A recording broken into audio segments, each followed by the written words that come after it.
We are live. It's all the way live. Just check everything out for you boys and girls, scholars and laymen. This is the Artifice presents We All Be News Free Dixie for the 21st century. This is Brother Ron, R2C2H2, the Artifice. Just making sure everything's coming in loud and clear. Got a great one for you all today. Okay, playing commercials and stuff. Making sure everything's working. I think everything's coming in good. Clear. Got a great one for you all today. Talking woke in the trap. What's up? Sister Kera Dangerous. This is great conversation to start off. Not a staycation, but some revelations. So we're gonna have a great one tonight. Feel free to tell your people, your kinfolk, your men folk, women folk, kid folk. It's gonna be a great one. It's gonna be an instant classic tonight. I think somebody's texting me. Oh, well, I gotta put you in there. She is ready to rock and roll. I'm about to put you in, Sister Kera, the woman of the moment. No one is like this. She's truly, in the words of Duke Ellington, beyond category. She is the queen of Kera Dangerous Talk. Take my time, huh? Okay. I'm gonna take my time, just checking out everything. She is a wonderful woman. I met her a couple weeks ago, thanks to Dr. Randy Short. She came highly recommended, and I hope y'all truly enjoy her. She is one of a kind, a true revelation. Wonderful woman, and looking forward to what she got to offer in the very near future. But remember, a lot of y'all, this is y'all first time hearing from her and hearing about her, and you could thank Brother Ron. We all be News Free Dixie for the 21st century. You know, we brought Dick Gregory on back in the day, Judge Joe Brown, Dr. Randy Short. Now we're gonna add another wonderful, true intellectual stylist like no other to the mix. And I'm always interested in hearing from people. I know I'm very loquacious at times, but it's always good to be quiet and to pick up some game from people who's dropping game or dropping gems. So let me make sure y'all do me a favor, do yourselves a favor. Check her out. Sign up on YouTube. Let me post her. Kera Dangerous Talk. Sign up for it. She's got a lot of great guests on there already. She's in season 2 of her talking campaign. A lot of well-known and also some unknowns who should be better known. And we're going to talk a little bit about her show and how she got into that process. She's got an amazing background and amazing origin story. But before y'all get out of here, before I let go, sign up at Kera Dangerous Talk. Go to the YouTube page and sign up for that. A lot of great stuff on there, waiting to be discovered by you all.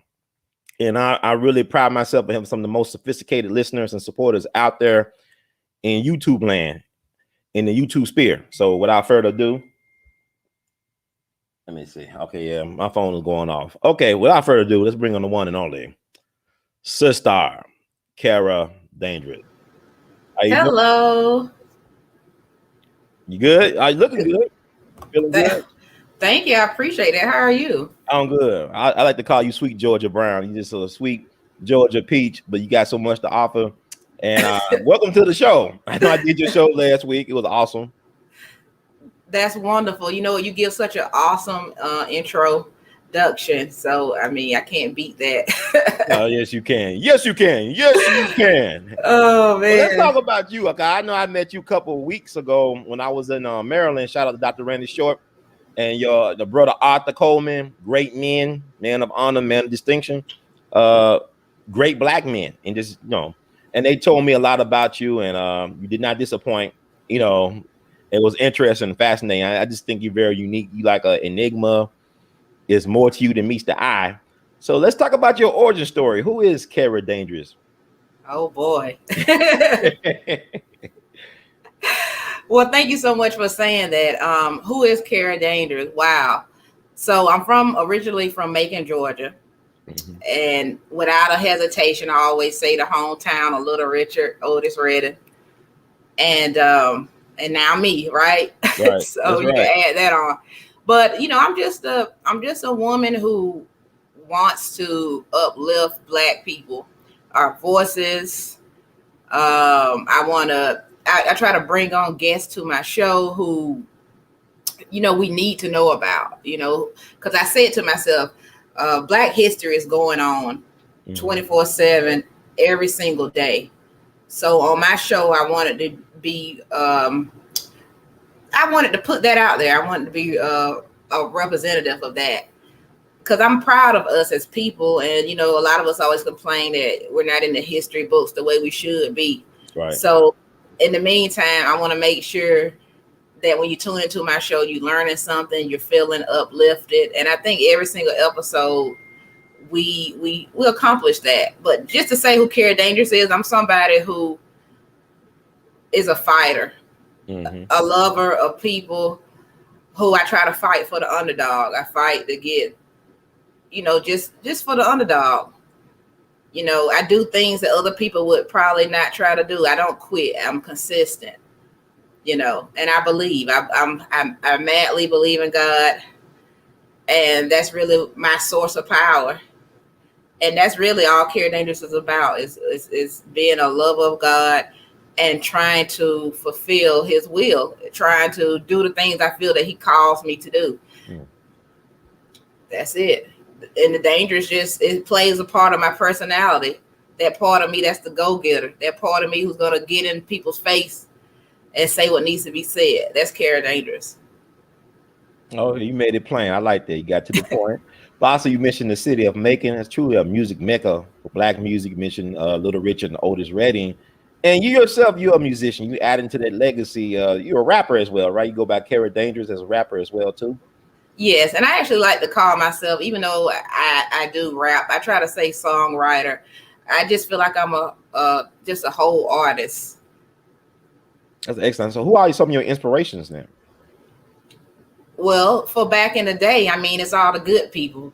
I could sit here and name names, but I really just took inspiration from so many people. But if you ask me about my early influences, I guess I would have to say people like Queen Latifah, who was just honored at the BET Awards this year.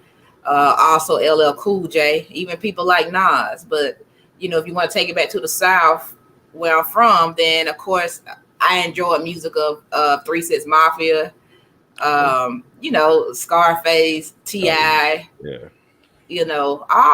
all types of rap, underground, mainstream, whatever's good. Big Crit, J. Cole, all the people who still spit lyrics. But I also like party rap too, so just I like everything. Yeah, you sound very well rounded. Cause I know when I first heard your stuff, you got some very good stuff. I mean, good looking, got great lyrics, and got great delivery and flow. It reminded me of Gangsta Boo when I first heard it. So, it was music to my ears. And I got to ask you, who's your top 5? Oh my God. People always want to ask you this question, but for me, when you ask me my favorite color, I'll start off with one, and I'm like, but I like this color, but I like that color. I literally can find something good about so many different things. So when people ask me to name my top 5, it's impossible, because I just feel like you like certain people for different things, where one person lacks, another person's great at. But I guess I'll try to play along. Okay. Absolutely. I love Biggie. I can just tell you why I love certain people. Like, I love Biggie because of his flow, his delivery, just smooth, right? Like icing on a cake. I like Nas because he sounds like he demands you to listen. And the way he was just spitting back in those times, telling a story, great storytellers. That's what I like. And then people who can, get you hyped. Even though he goes through his things, I really do enjoy T.I.'s music. Even though he's on a lot of people's mind right now with some of his life choices, but I find him to be a pretty good rapper. Okay, that's cool. I'll give you my top 5. You said 5 people, right? Oh, close to a 5, right? You gave me. No, you said. Well, I don't know how many people I said, but I feel like I should. Give me a good idea. They give me a great idea. I know you said Biggie, you said Nas, you said T.I., you said Scarface. I love Scarface. I mean, but I'm not gonna sit up here and act like I just listen to Scarface all the time. Like I mean, a lot of people consider him one of the best out of the South. I mean, I have listened to him, of course. He's just another great storyteller. Yeah, but it all come back to telling stories, being a great storyteller. That's all what good music or great acting is. Everything's about, can you tell the story? And can you tell it in a voice that's distinctive? Because we in Scarface, I don't listen to him all the time, and he's in my top 5 easily because he just can do it so well on different levels. He could do all, he's diverse. And a lot of other rappers respect him. People like Jay-Z and other folks who are known for spitting. But my thing is, I can tell you my top 5 right now is Tupac for me. I don't care what nobody say. Number 2 is Jay-Z. Number 3 is Ice Cube. Number 4 is Scarface, and number 5 is Biggie. That's my okay. Ice Cube. Now, see, I love Ice Cube. See, my memory just fails me. I love Ice Cube. Another great storyteller, and then he could throw in some hard raps in there too. So very versatile. I mean, the whole West Coast connection, I was down with that. Yeah. But it ain't your memory. There's so many. It really is kind of foolish to name a top 5 per se because there's so many great ones. You can't put them all just in the top 10. But it's a lot of people doing. I like Drake stuff. I think Drake is I don't care if he's ghostwrite. I don't care if nobody ghostwriting for him. It's how he deliver it. It's like he kind of remember. He's like Miles Davis or Picasso of rap or something because all the different styles he got.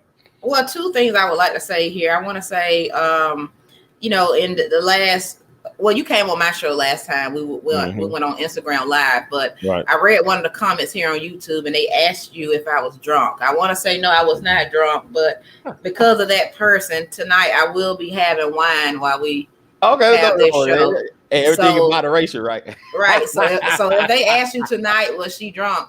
Well, perhaps we'll see. I don't think you were. I just think you was comfortable, and you in your element. And I think a lot of times people mistake that for being whatever under influence or something. When you just really comfortable in your own skin, because you say you dangerous, right? You provocative. Well, I didn't say that, but that's what people perceive from the name. I think dangerous just means what I told you. Outgoing. I used to have a little temper on me, when I'm ready to go, I'm ready. But, through maturity, you grow up and you work on that. And that's when you really become dangerous. When you can do things like get on Run, Herd, Show, and talk. So, all right, unleash the beast. Yes. And a shout out to all of your followers. What's up, guys? Oh, yeah, like I said, we got some very intelligent people. I mean, they're very perceptive on a lot of things. They give me a lot of good tips and stuff. So I'm blessed with that, and I'm glad that they trust this platform to give them some good information so they can not only. I really want to encourage folks to think for themselves, and too many people looking for folks to bail them out, looking for a savior or a hero. Like Tina Turner said in Mad Max, we don't need another hero. You know what I'm saying? The person staring back at you. Another hero. I love Tina Turner. Look, Tina is amazing. Like she's from Nutbush, Tennessee. We went down Nutbush City. We went down to Brownsville and Nutbush to check out me, my mom, my sister, check out her schoolhouse and all this other stuff. Tina is interesting. My thing, like with Tina, like I had the judge on here a couple of times. I know you're gonna help Judge Joe Brown on your show next week, so people need to subscribe to Kera Dangerous Talk to get that judge in the house, Judge Joe Brown. But he told us a mixed bag about Tina. And my thing about especially our, musicians and whatnot, there's a saying, you don't want to ever meet your heroes. And the thing about it is they're people. And I don't expect a person to be like how they are on the big screen or whatever. People got problems. You might have met them on a bad day and you just don't know what's going on with them. I know Mary J. Blige came out with a very powerful documentary in my life that talks about all her struggles over the years. And that people You know what really messed me up? What's that? One of my favorite shows, and people always call me an old lady for this. One of my favorite shows is The Young and the Restless on CBS. Okay, no wrong. So I had one of my favorite soap opera actresses of all time come on Kera Dangerous Talk. Wow. Miss Victoria Rao.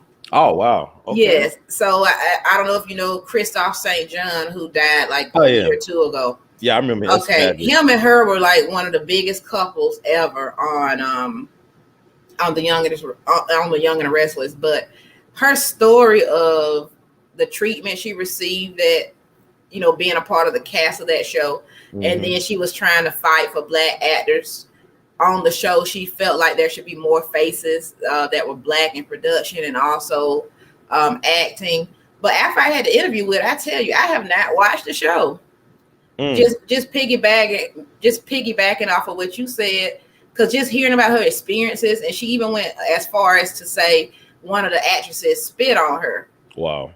And she couldn't react how, you know, we would react on the street or in the bar if somebody spit on us.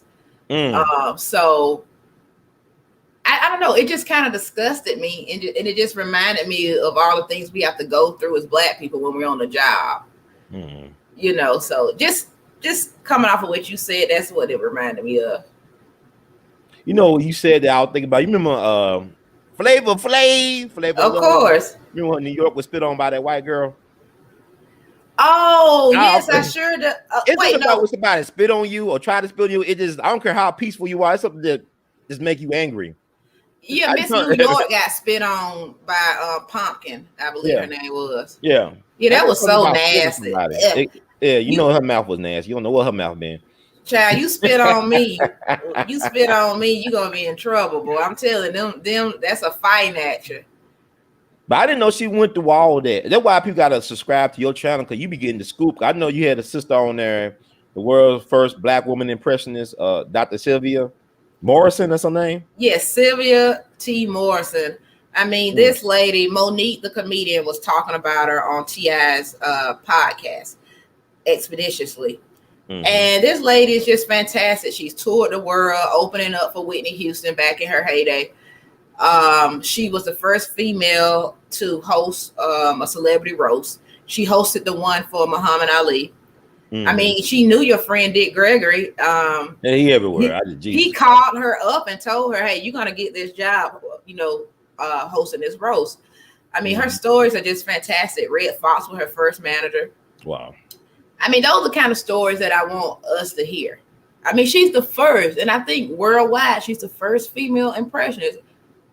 How crazy is that? Yeah, I mean, we met, you know, when we first met, we met at the MGM Grand in National Harbor, and they just happened to be sitting in the booth, her and her fiance, who also has an amazing backstory as well. And it's funny how the world works. I mean, I don't know if you set it up like that, but it's funny. It was like a movie. Now, don't do like Dr. Short and try to give out my location now, because Dr. Short almost got jumped when he tried to give out my location. Really? Yeah. We love him, but I mean, yeah, shout out Dr. Short. He's an interesting guy. But but we met. I met her with you. You know, it was interesting. I didn't know who she was really, but then when I listened to your podcast, it was amazing to know that she did all the stuff that she did, and it's not well known. She should be a household name. And she worked for Saturday Night Live, one of the first women in production. I forgot her exact job. It might have been as an assistant writer or something to that effect. Yeah, with the original cast and crew, right? But she has incredible stories about racism, like people telling her, you know, she won't make it. You know, her traveling around in New York City at night trying to get her different shows and just being told no. And just she did comedy for so long and not being recognized by the mainstream. And I just want people to know who she is. It's important. So yeah, people need to check out your podcast on Kera Dangerous. You need to go and subscribe right now, folks. You got a lot of gems in there, including Dr. Sylvia Morrison, who also was in a Miss Black America pageant with Bernadette Stannis, Thelma of Good Time fame. And she actually beat her out for it. So she was a beauty back in the day, like a Jet Beauty of the Week. So right. I need to check that out. I mean, fascinating. She got a lot of gems on there. There's a lot of great interviews on there, y'all. Y'all need to get their subscribership up to 1,000 and beyond. And right now, the latest episode, I have Ashley Scott and Renee Walters of the Freedom Georgia Initiative. Okay. And these ladies have bought land in Georgia. I believe the areas around Wilkerson County. And they're making a community exclusively for Black people, because they want us to have a place where we can go and be stress-free and live amongst each other. Now, how awesome is that? That's good. And why is not better known? How you found out about this story, by the way? It was everywhere. Oh, it was everywhere. Yeah, last year, months ago. I mean, even Viola Davis, the big actress, she reposted it. Even Puff Daddy liked their post. So they were getting some media in the beginning. Well, wasn't Dr. York Dr. Malachi York was trying to buy land up in Georgia, and he in prison now? If he did, well, he may have, but he definitely in prison right now. But his I guess it's, I don't know, would you call it a compound? Wherever his people were, they were actually in Milledgeville, Georgia, not too far from where I grew up. I said, you know your stuff. I just threw something out there. You see, you good. You know I more mean, than you think you know. well, Malachi York, yeah, I threw that out there. We ain't talking about that. You just able to handle that. Wow, you good. Yeah, it kind of reminds you, if people know who Malachi York is, of that BET show Ruthless, kind of like a cult situation. But I won't speak on that because I don't have all the insights. But I do know people who were in his compound, or whatever you want to call it, that cult. Yeah, but I'm saying, like, why? Well, America was a cult. It was thought about. I mean, you think about when white folks get land and land grab, they building, or they pioneers, they're American heroes. When black folks try to get some land, you know, you have massacres like Black Wall Street or Rosewood or Elaine, Arkansas. The list goes on. It's like a lot of different Black Wall Streets that were taken out. We try to get in a position for self-determination. So I want to encourage those sisters, but like also you got the brother King Randall down in Bethesda. Is that Albany? He's in Albany, and he's doing the thing with the school. I heard he had some pushback on the school thing from the powers that be. Are you familiar with King Randall's story at all? I'm not, but I have to tell you, when black people are at work, we can't even talk in groups of 3 without there being some kind of look at them, they over there. I mean, I never felt safe at work. It's always a joke if we get together. It's like, you guys know you can't have more than 2 black folks talking at once. Oh yeah, because they're gonna think something going on. So let alone us trying to buy land and live on it together. Of course, they're gonna try to stop it. Well, the thing about it, I think we got to stop acting surprised when they do. You should always know that's going to be a part of their playbook. The playbook never changed. The players may change, but the playbook stays the same because we're still playing in their system.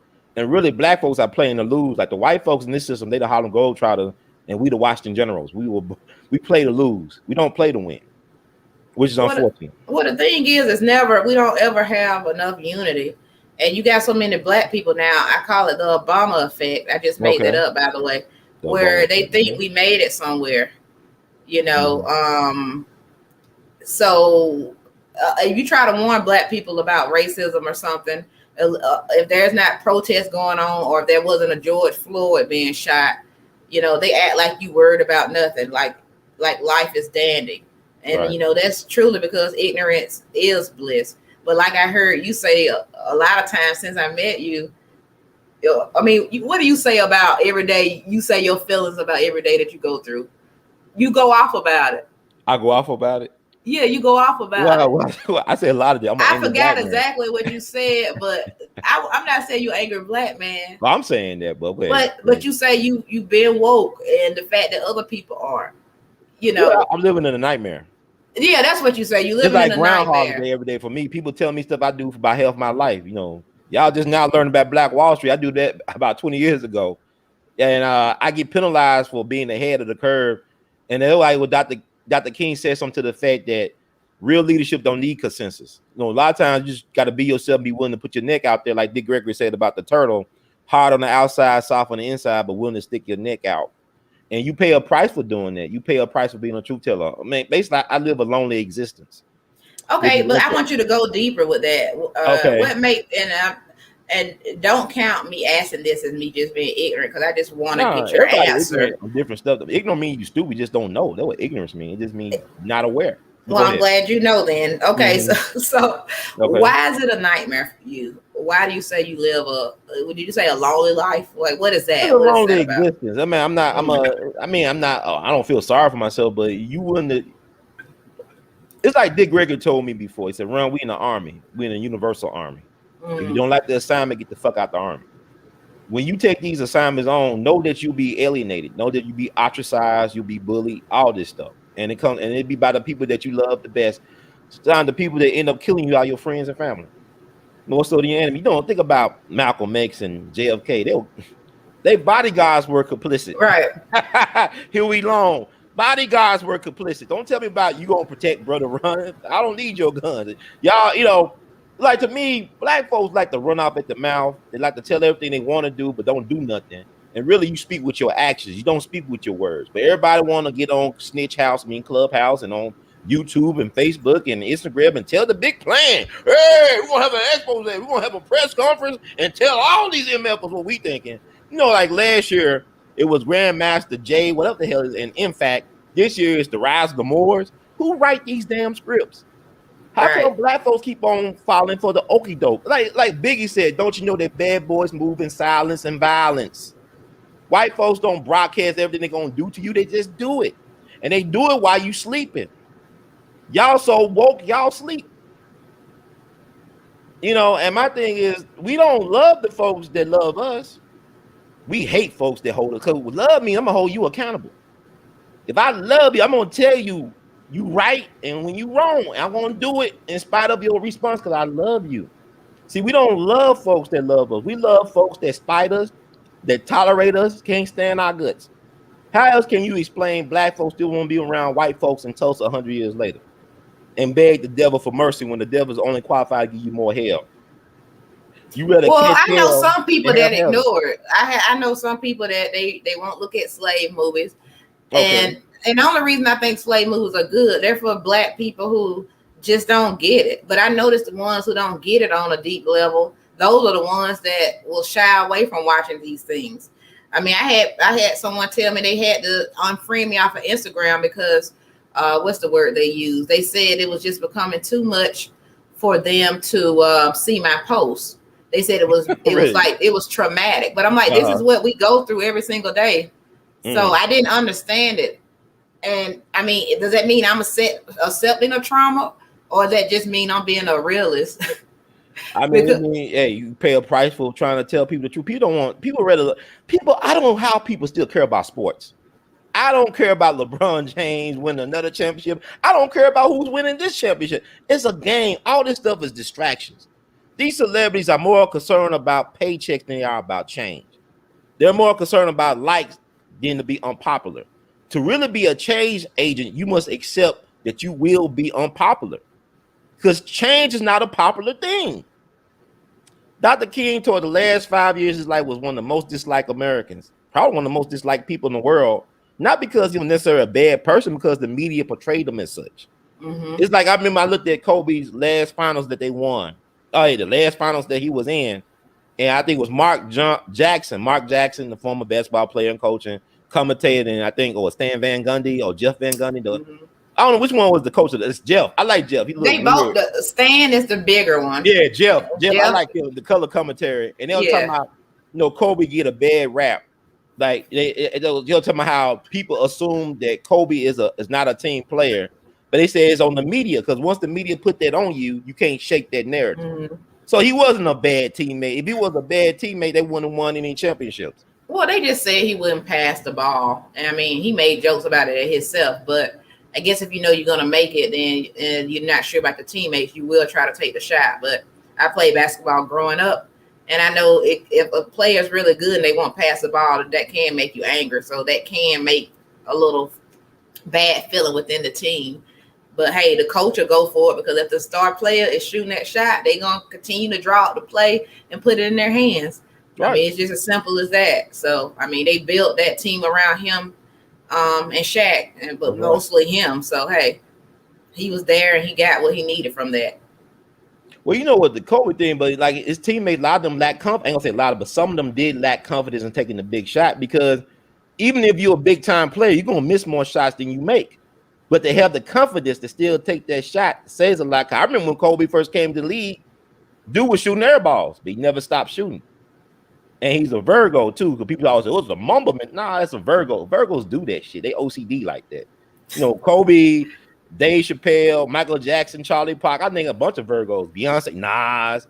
They all obsessed. They just go obsessed with it, and then they'll just, once they get a hold on something, they get focused. That's a Virgo thing. It makes sense. And speaking of signs, you're a Sagittarius, right? Don't start with me on here. I'm not trying to start with you. I just got a thing about Sagittarius, and me is just interesting. But anyway. Oh, is this ghetto for me to do this because it's your show? But if you guys want to cash out me, you can cash out me at Kera Dangerous, Kera Dangerous, $, Kera Dangerous, Kera Dangerous. Yeah, you can put that in your. You got your. Let me see. I put it as my name, but you can't see it. I can't see it. What the hell is this? Mercury retrograde still? Yeah, because my name not even listed. So it's $ Kara Dangerous. And thank y'all for donating. Thank you. Like people like to do the call outs and stuff. Some people don't care. But brother Sean, we love you madly. Thank y'all in the chats for donating. And as well, and the show must go on. I don't know my name. I thought my name was, but you said your name is here. But anyway, we'll get to that. Damn, I don't know. It's kind of weird right now. So, like, I want to ask you how you got into this journalism part. We talked about the music game a little bit with you. I want to go back to the music, but I want to go into the journalism. What made you want to do the journalism thing, report on these stories and interview these unsung people? It's crazy because I guess I didn't, when people call me a journalist, I really didn't even think of it like that. I guess because I've worked behind the scenes for so long and it's just crazy. But, you know, during COVID, I just wanted to, it was like I was in this different zone. God was just speaking to me. It's like the angels were speaking to me. I mean, it was just, I was reading my Bible. The protests were going on. I just felt all this energy inside me. I felt super creative. I had all these ideas. And when I was reading the Bible, it was just like, Kara, you need to do something to reach the people. So I started out making some videos where I was just talking about God. And then I said, I did an interview with somebody on Instagram and I had so much fun with it. And I said to myself, you know what? I want to start interviewing people. And I had thought about it in the past, but, you know, I never knew if it would come around to it happening for me. But during COVID, I think it brought out the best in a lot of people. It made me want to hustle, get a project started.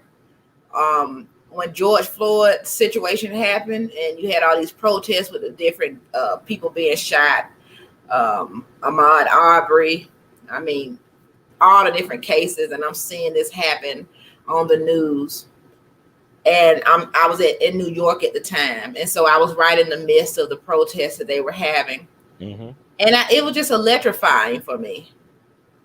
And I just started doing the interviews, and week by week, magically, guests kept showing up, guests kept being booked. I mean, I was just so amazed, but I'm like, this is the work of God. I mean, every time, you know, before I had a show, I would pray. And I would just wish for the best. And I said, if my intentions are good in the beginning, and if they stay, if my intentions stay good, focus on serving the people, then I will not fail because God has to be in that. And I'm a believer that his will must be done. And he has a path for each of us. On that path, we make choices. But if we follow him and we listen and we're guided by his source, we'll be fine. And that's how I am where I am today. Done so many great episodes, had so many great guests from Lunel, Sherry Shepherd, Dr. Afia, a psychologist,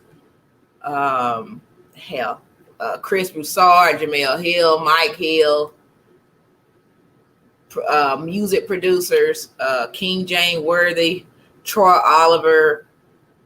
I've had producers on who have went Sing It International, who sold over 60 million records worldwide with Shaggy. I mean, I had, you know, so many actors and actresses on.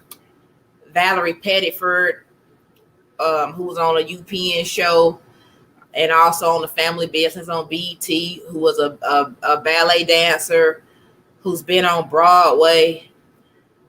I mean, just hearing her story, you know, it's not a lot of Black ballet dancers. So, you know, just hearing about things that we can try to achieve that is not many of us doing, not many of Black people in those fields. You know, I try to ask questions that you won't hear anywhere else to really get to the meat of who the person is. So who are some of your heroes and sheroes in the media game, past and present? If you have any that you model yourself after or that you see as the standard of what you're doing? Oh, man. Growing up in Macon, Georgia, the local news station, channel 13 WMAZ, I was actually able to work there right after college. And growing up, I loved the news. It was just my favorite program. And this is before 9/11 and before it became like just wanting to warn us about terrorism. Because, you know, at one point the news was just about terror, terror, terror, fear, Right. fear, fear. Right. But I grew up listening and watching the anchors from locally back home. But it was one who just rocked my world. She just passed away earlier this year or last year. Tina Hicks.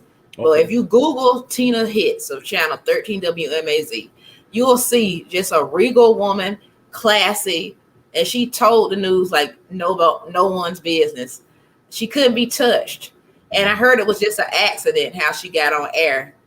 One of the anchors wasn't there one day and they needed somebody to go on. And she got her chance to go on and she was anchoring ever since.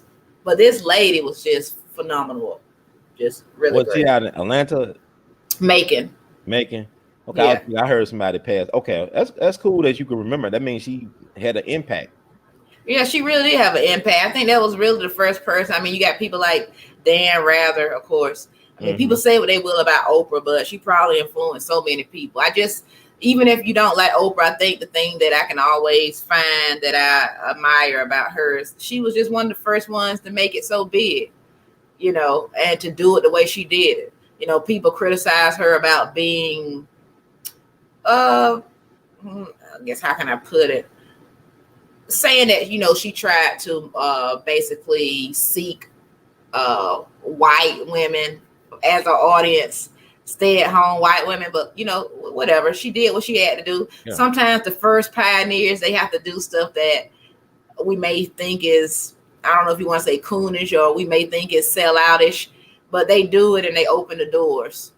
So hey, Oprah might have did some things that now I don't have to do, or now I won't say do, but maybe I don't have to be tempted with because she had already had to do it.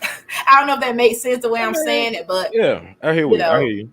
you I mean, know, Oprah's interest because she's from Mississippi. She went to college in Nashville, I think Tennessee State, if I'm not mistaken, and then she went to Baltimore. So she took a path, and then she went to Chicago, and kind of like it was an accident. She was an accident, you know, waiting to happen that made good, you know. And I think my thing, a lot of thing with Oprah, you don't supposed to agree with anybody 100%. And people gonna make mistakes. They're gonna do what they do, and it is what it is. And I think that she did provide a blueprint, so to speak, but she didn't have one herself start on that route. But she has provided a blueprint for others who can either take a course or just plot their own path. because let And me I tell think you you find your something. own That's way. the big thing Monique said. Like when she got into that thing with Whoopi Goldberg, saying that Whoopi Goldberg said that don't worry about the people behind you, just get for yourself. Right. Even if Whoopi Goldberg doesn't try subconsciously to help people behind her, she has. Because with the movies you saw her in, being a dark-skinned woman, and to some people not being that attractive, I'm not gonna comment on her looks, but her talent always shined. I mean, talented, the first person to win the Grammy, Tony, and what those four, what was the other award she The won? Ego, the Emmys, Grammys, Yeah, Oscars, and Tony. yeah, she won all of those. Yeah, You know, Ego she was one of the only people. So there's only a couple of people that's done that. So she's already opened doors. But I guess my point is that you know, you will meet people in this industry that talk a big game when they get on TV, but behind the scenes, they're not looking out for anybody else. The only way they are looking out for somebody else is just the fact that they're doing something new, or they continuing the legacy of seeing another black face on TV, but they're not doing anything as far as being a mentor and maybe taking the steps to help somebody else. Well, I know Oprah. You said Whoopi. It's funny you brought up, not funny in a ha way, but you bring up Whoopi and Oprah Winfrey. I know that when Oprah had that Legends Ball, I think it was back in I 2005. remember she invited all the who's who. Except for who Whoopi, among some few others, but Whoopi Goldberg was absent from that gathering. But they talked about that on a reunion show that they did, and they squashed that. Yeah, I don't want to know. I'm like Paul Mooney. What happened? What did she see? She ain't supposed to see on that set of the color purple. I know Paul Mooney made joke about it. That she must have saw something she ain't supposed to see or something. She must have saw her do. Cause I actually know the guy who played Harpo. Okay. He's really like childhood friends with my mom. They literally grew up together. He's from Memphis, Willard Pugh. And I went over his house. He didn't really tell me too much about it, but he was at the reunion, when they did it on an Oprah show and all this stuff. And I interviewed him a couple of times, but I just wondering like what could be so deep that you'll keep her from, because she is a legend. Like you said, she won the ego thing. And I love Whoopi. I love her movie she did, the Ghost movie, and also the other movie she did back in the 80s. I really enjoyed. Mm-hmm. And she was a great comic. She was a great stand-up comic. One of the all-time greats. So shout out to her. But I don't always agree with her political views either, especially of late. But You're right. my thing is I don't think you should agree with anybody 100%. Exactly. Yeah. Exactly. Yeah, but Oprah, to me, like I know people criticize her for now she want to applaud and celebrate black men, but it's like she have a hatred, or like it seems like she has a hatred towards hetero black males. Is that a misconception, or you think people assume that she helped incite the gender wars? Like why do you say that though? You think about, okay, I know Ice Cube did a show, Black or White, whatever that show was, where she invited everybody on the show except for Ice Cube. Even Common. Oh, I remember back then. Yeah, she yeah. didn't like rap, and she said it's because she didn't like the N word. So okay, but also she gave money to Spike Lee to help him finish Malcolm X too, along with Bill Cosby, Michael Jordan, Magic Johnson. But I'm just saying, like, even people suspect her story about being mistreated growing up. I heard a lot of things about Oprah. I'm not going to talk about it on here. People told me things in college that she did. I don't know. I wasn't there. But everybody got a past, you know what I mean? Everybody got a past, so the past don't bother me. And I've heard the exact same things you heard, but I guess the good things I can say, she did something a lot of us just admire, So she didn't do everything right, but hey, she did it. I will say this: I think it's problematic that you would go overseas to start a school for girls in Africa, but yeah, you a product of the South. You got your start in Baltimore. These are black areas. You could have did work at home. Charity starts at home, and then she had that sex scandal over there in the school.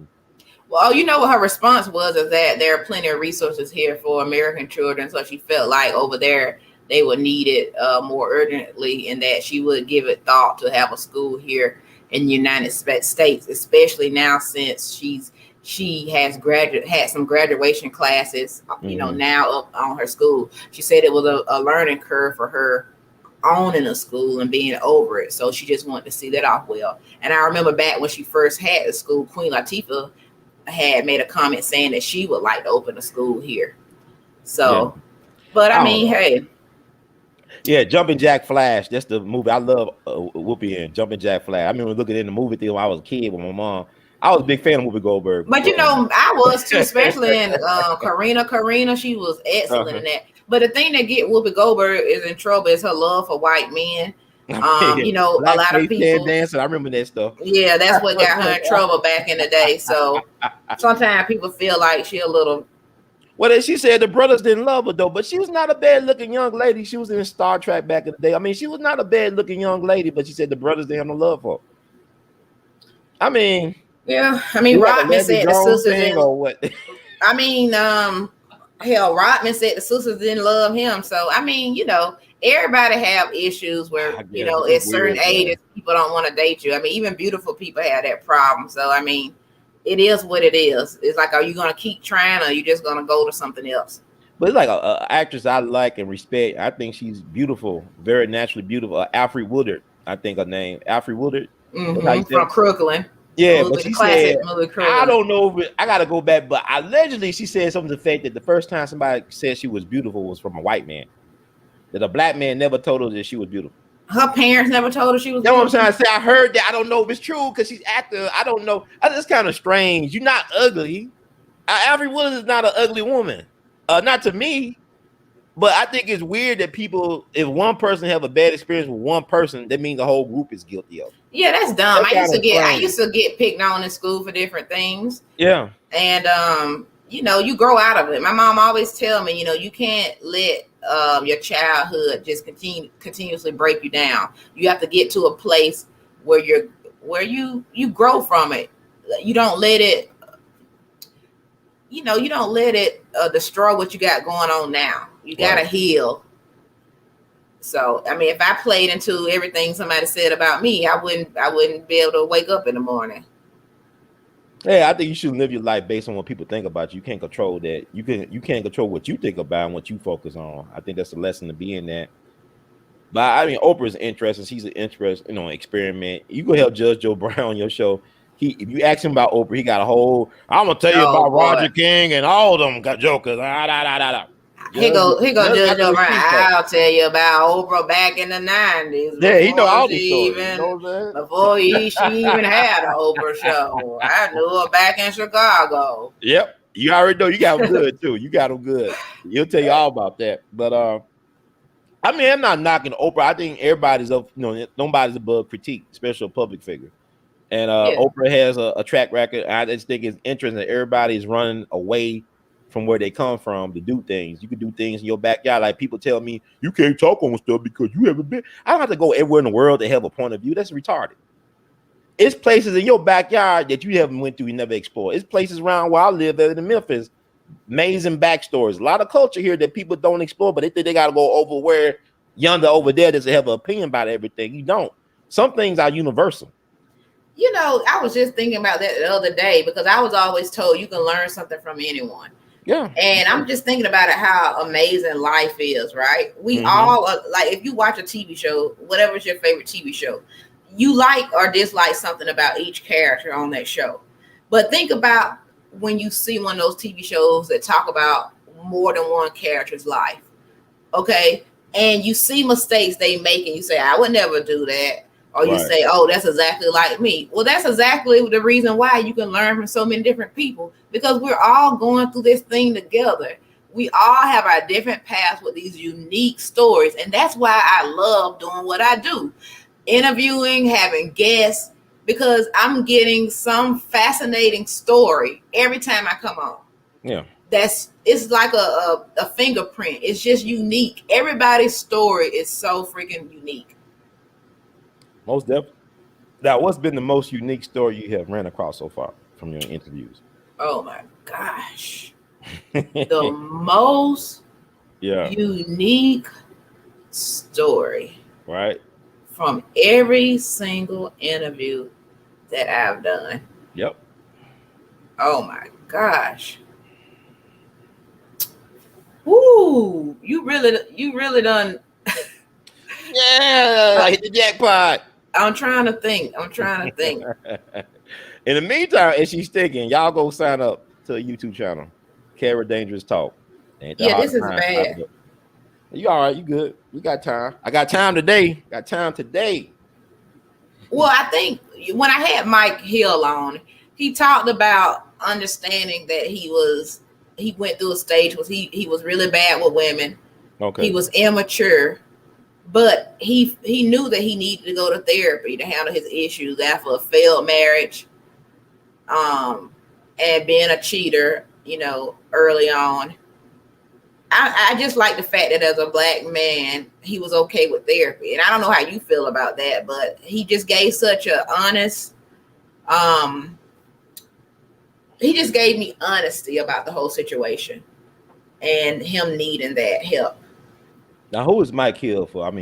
Mike Hill is a sports commentator on Fox Soul, used to work for ESPN. Okay. It's also on the new Black News channel with Lamont. I'm not laughing at Mike Hill. I'm just laughing at that. Yeah, I really Lamont Hill on there too, right? Correct. Yeah. Your favorite analyst, your favorite TV host, Lamont Hill. I guess so. Him and Jason Whitlock. I guess. Yeah, which that is a joke. Okay. That is a joke. As far as therapy, I'm all for therapy, but things can be just being there to express yourself is therapeutic.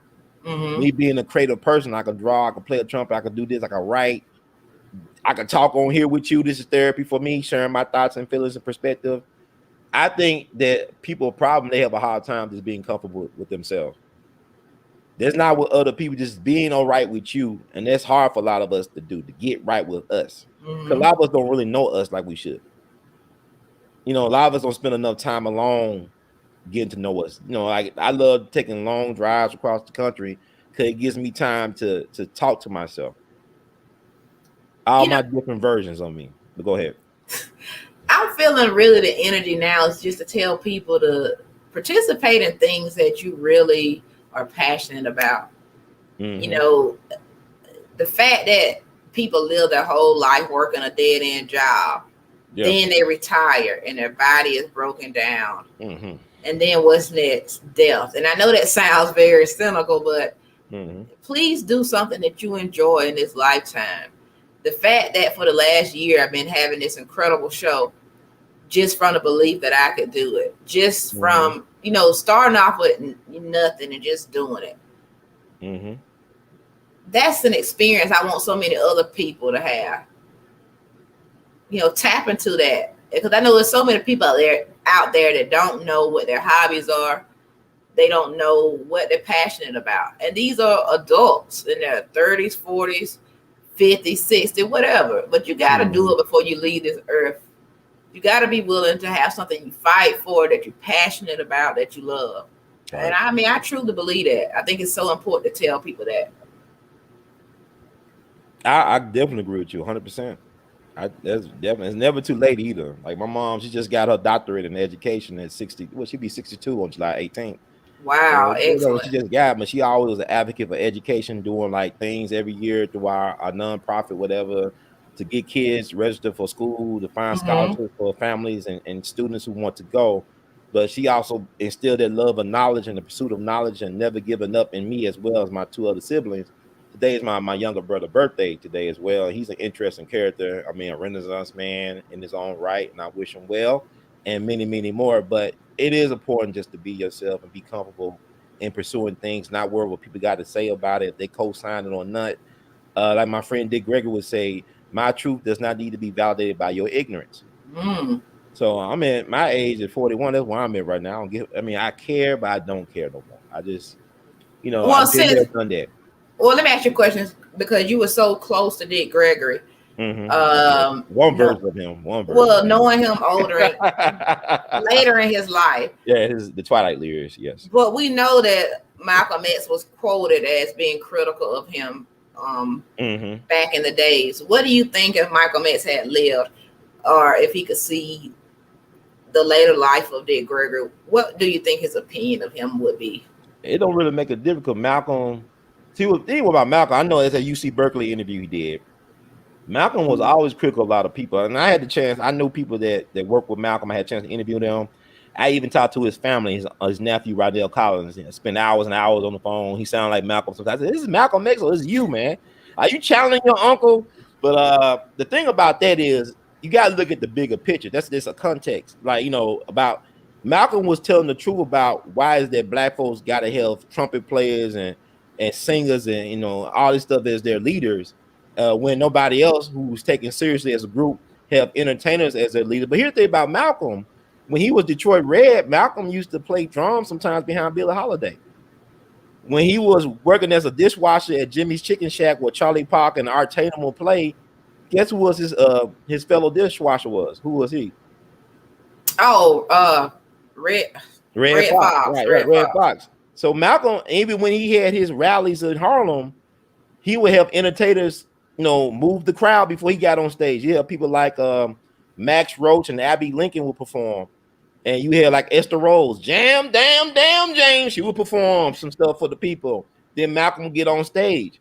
Louis Farrakhan, he was a calypso singer. He's a classically trained violinist. Also, he wanted to drop an album. He had a song called "The White Man's Heaven Is Black Man's Hell" or something like that. It came out when he was in a Muslim. It's like calypso song. You could Google this up, and then he did a remix of that years later. But he's a classically trained violinist. There's archival footage of him performing as a young man in Boston on a TV show somewhere, the violin. So I think our people, we just very expressive people, sometimes to our own detriment. But with Malcolm, I remember Malcolm said something about Lorraine Hansberry, the woman who wrote A Raising the Sun. At one point, she was married to a Jewish guy. And this Jewish guy really is the reason why we know her so well today, because he really was a legacy keeper for her. Like when she passed away untimely of, I think, leukemia in the same year as Malcolm. You know, her and Malcolm had the same birthday of May 19th. Well, do you think that, are you trying to get to the fact that you think that Malcolm's assessment of entertainers was too harsh, being that he used to be an entertainer himself? Yeah, he benefited from them. Like they gave him money behind the scenes. Like I talked to folks who said, like with Lorraine Hansberry, she confronted him in Sidney Poitier's home about something he said about her, and he corrected himself. See, the thing about Malcolm is, once somebody made him aware of something, and what he was saying was not true, he had no problem saying, "My fault, brother. My fault, sister." And that's a great leader. Himself. Yeah, and a lot of people can't do that. He could be, and Malcolm was very shy.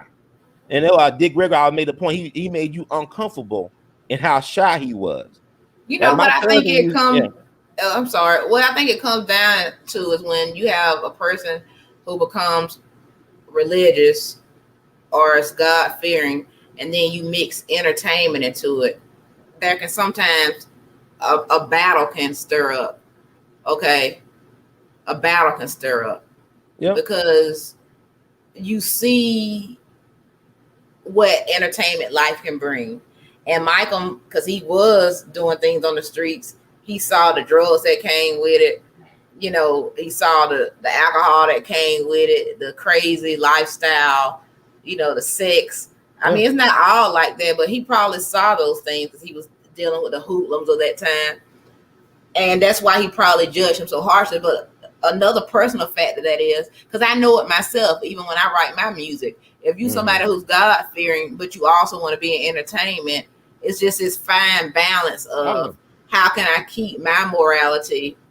And if I'm getting on Kera Dangerous Talk and telling Black people to, you know, not glorify, you know, shootings, gangs, and, you know, sex and all those things. But then it's time for me to write music, and I want to write about being in a club and all the things that goes on in there. Then I got to say to myself, how can I tell this message without being one of those people that I'm telling everybody to not pay attention to or to not feed so much into? So I think it could be something like that with him, or it could have been something like that with him.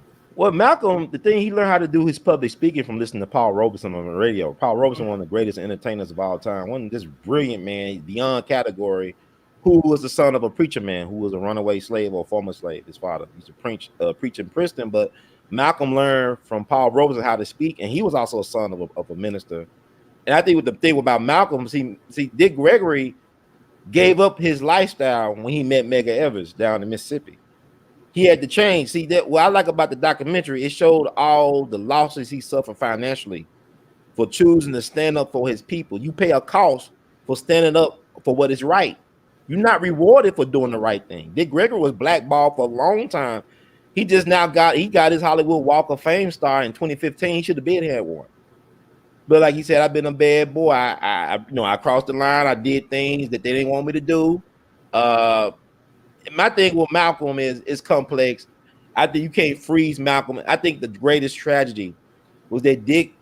It wasn't a tragedy for Dick, because Dick lived to be 80-something years old.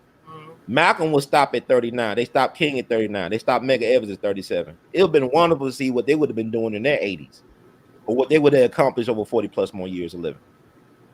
They cheated us. America cheated us out of our greats. They won't let them live to their prime. And then when they get to their prime, they punish them. Like what Jay-Z said, they emasculate the greats, killed Malcolm and gave Cassius the shakes. They ain't no damn Parkinson. I'm not a medical expert, but whatever they gave Cassius or Muhammad, they ain't what y'all think it is. And that's one of the reasons why I'm always gonna believe that Jesus was a dark man, because they kill all our saviors. So why would Jesus be exempt from that? Right. Well, why would he be exempt from that? He hated them. His own people betrayed him. And I never seen in a lifetime where a white man is gonna die for me. I never seen that in my life. Well, maybe we gotta go back to John Brown. But God, if somehow you were white, excuse me, but I just don't see it. I gotta go back to John Brown. He's the greatest white man America ever produced. Because white America is conflict about John Brown. Like John Brown said before he died, if I did this on behalf of the wealthy white folks, y'all would make me a hero. But I gotta die because I want to help free the black man or the black family. So I think somebody like that should be respected for their sacrifice. Not only that, he lost his sons as well. It was a black woman from California who was passed from white, who is financier. Now I want to ask you, bringing up a good question, because we talked about this. I believe it was you and I. Mm-hmm. Now, a lot of times people who are truth tellers, they say, well, like we talked about, you have to have a fight for something. I know that you enjoy telling the truth and being a truth teller, but you will actually be okay if you died because of this cause. Because it's one thing to say it, But when you're sitting at home by yourself and you think about that, it's Mhm. chilling. Would you really be okay if death came upon you because of if it was contributed to something of you telling the truth or you putting some kind of information out there? Well, like Dr. King said, if a man ain't willing to die for anything, he ain't fit to live. And every day I wake up, when I do go to sleep, I'm right across the street at the Lorraine Motel. I'm right across the street from there where they shot Dr. King in the face for trying to stand up for people on an unpopular truth. And also across the street's the epicenter for the Memphis race massacre of 1866, where they burned down all the black schools and churches. They raped and massacred and pillaged the black family. And it was started by white cops. So every day I wake up with that on my mind. So I'm right, not that far from Bill Street where they ran Ida B. Wells out of here, burned down a newspaper office for telling the truth. If So you on my think you mind every thinking day. about that stuff every day, Yeah, I you're do. not I'm going right down crazy. the street. I'm right down the street from Mason Temple where Dr. King gave his last speech. I'm right here. I think about that every day. So I sit with death every day. We have conversations every day. I just want me some pussy sometimes. I mean, I can get a little bit more pussy and make it easier. Shit. Whoa, this is turning into a whole nother show. No, I'm just being honest. It's like it's lonely existence. Like Well, people what I have to tell you is, I heard on the streets that you they love you, but they don't love you.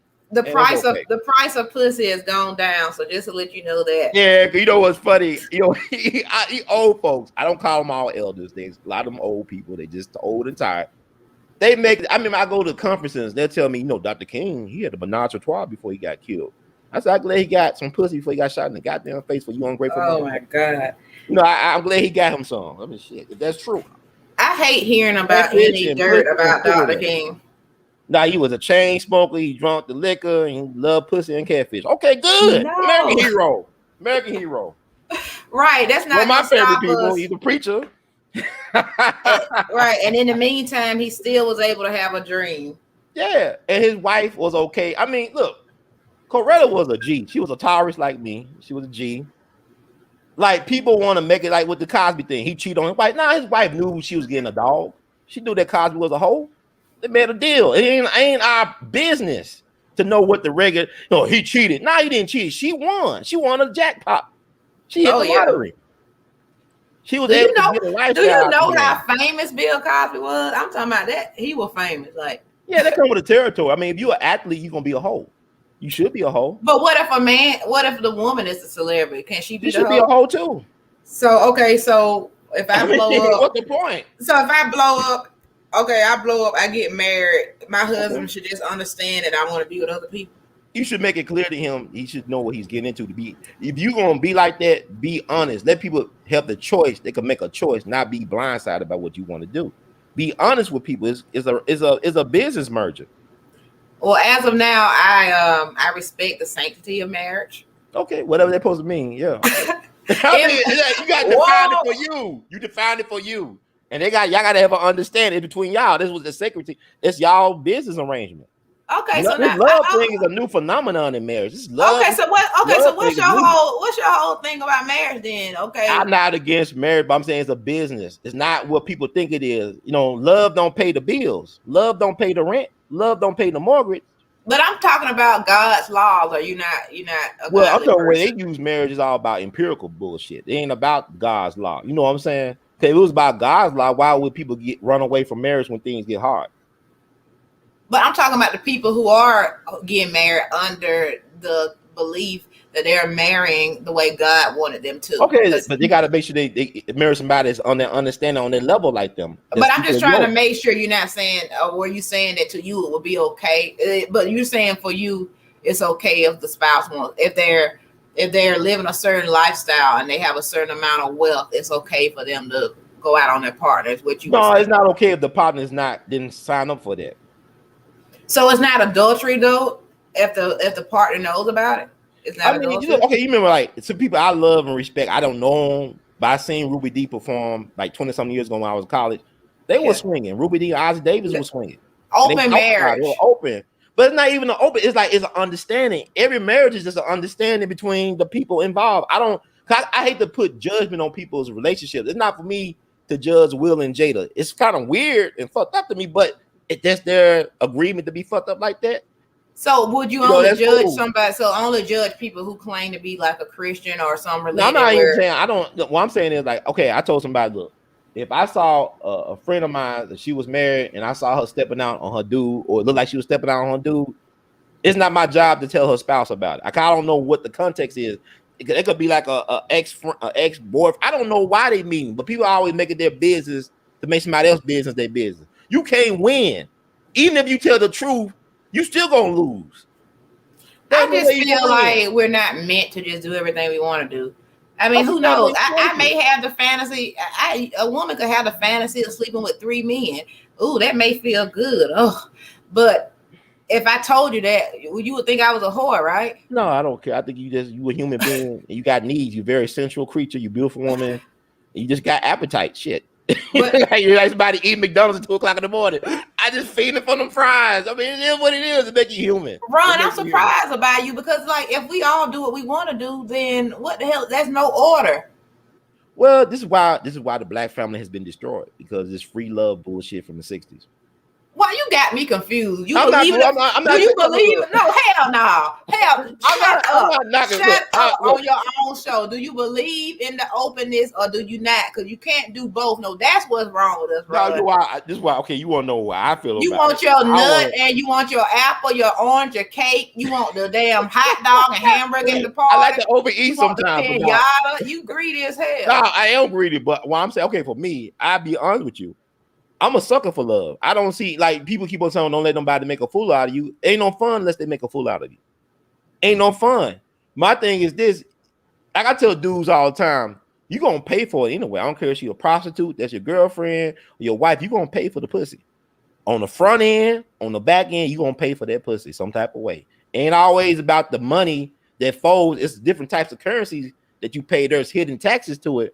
But if you want to live a life worth living and have some fun and have some regrets and have some romance, you got to be willing to tangle. I just want to say, guys, excuse me for my language because I don't really like saying the P-U-S-S-Y word, but I want to say you pay for the pussy and we got to pay for the penis, okay? Right, okay. It's not just lily and roses that come with penises either. It's true. A lot of y'all drama and trauma that we got to deal with too. I agree, but be open and honest with your partner about the bullshit you're going to bring into the relationship. Be open and honest about your baggage, both parties involved. Now, I do believe you willing to get therapy and counseling on it. Yeah, but what about the old saying that if you want to be with everybody, then don't get married? But you saying it's a business deal, so that's what that comes in. You gotta be honest with your business partners. Don't blindside them. Okay. Don't have no small writing they can't read. I tell you I'm gonna fuck everything. Did I tell you that? It's in the small print. I'm gonna fuck everything. I'm hitting everything. You was crazy. I know you got to be crazy to get through this. You can't be normal. This shit ain't normal. Look, the relationship where we at now, black people are strongest when we are together, but we not together. We have allowed these folks to divide and conquer us over some BS. Ain't no other woman on the planet say I can do it all by myself. Ain't no other woman that's silly that would say I could do it all. I don't need no man. I don't need no dang-a-lang. I don't need a damn thing from that man. You confusing me, Ron. Who's saying that? This is the problem that we have. Okay, let's say if you are a believer of the Bible, it has not changed. Okay. What the world do has no effects on the law that God has laid out. Can I get an amen from somebody in the damn chat? Because you said what now? They love you up in the chat. Oh, I need to look at something. I need to bring up this chat so I can see it. Damn it! Look, it's been a war. The black man ain't nobody. The black man is the most disrespected man on the planet. We the most admired, most hated man on the planet. Our own women don't respect us, and I don't blame them. For all the people, my bad. I'm just talking over you like I don't. No, you good. You good. Go ahead. For all the people asking me for my Cash App, you can kindly send me a donation to my Cash App. It's $, and then my name, Kera Dangerous, Kera Dangerous, Kera Dangerous. You better know how to spell dangerous. Yeah, Black Voltron put it up in there. I think shout out to Black Voltron. He put it in there earlier if I can find it, or he could post it. My homie, I appreciate that, homie. Yeah, Black Voltron looking out for you. But oh my God, my cherry just got popped. This is my first time. Your first Cash App? Oh my God! First time receiving a cash. Jesus, amen. Thank you. This is my first time seeing a cash out from the podcast scene. Look. I tell you, I'm a Taurus, right? I tell we the manifestors of the zodiac. But you a Sagittarius, y'all don't love me though. Y'all like runaway loves when it comes to me. What you talking about? The Sagittarius women. I like y'all. I like y'all good looking women, but y'all like to run away when it get too serious. Y'all call y'all runaway loves. Look, now he finna put all his baggage on me. You see what I mean? No, I'm just saying Sagittarius women. I like y'all. I like thinking Ron has some sense. What? What? Look, my price about to go up because you done blew my head up this whole interview. So the price the price of this pussy done went up. You can't even afford me. Oh Lord, damn Biden, damn inflation from Joe Biden. This damn inflation. Like Jimmy Carter 2.0. Can't afford a goddamn thing. Bread, it's going up like gas, baby. I'm up like premium, baby. But nah, man, you Sagittarius women. I like y'all, but y'all, man, for a Taurus man like me, y'all. Cancer show me some love. They show me love. But y'all Sagittarius women, I want y'all. Y'all just don't want me.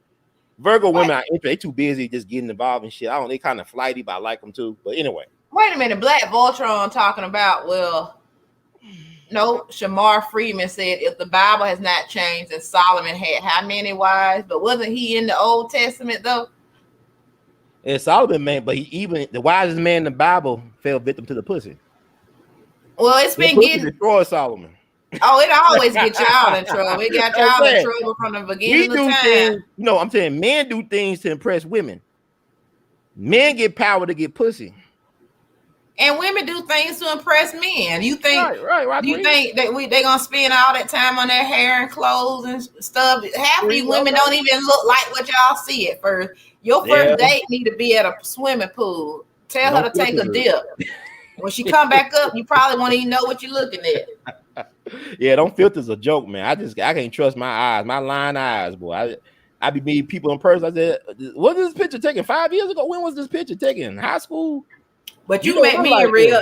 But you got a testimony, right? Because you actually met me in real life. Oh yeah, it's something about you. You got a natural beauty about you that I don't think the photographs do you justice. I mean, you're a good looking woman, but it's like something about you in person that make me a sucker for love.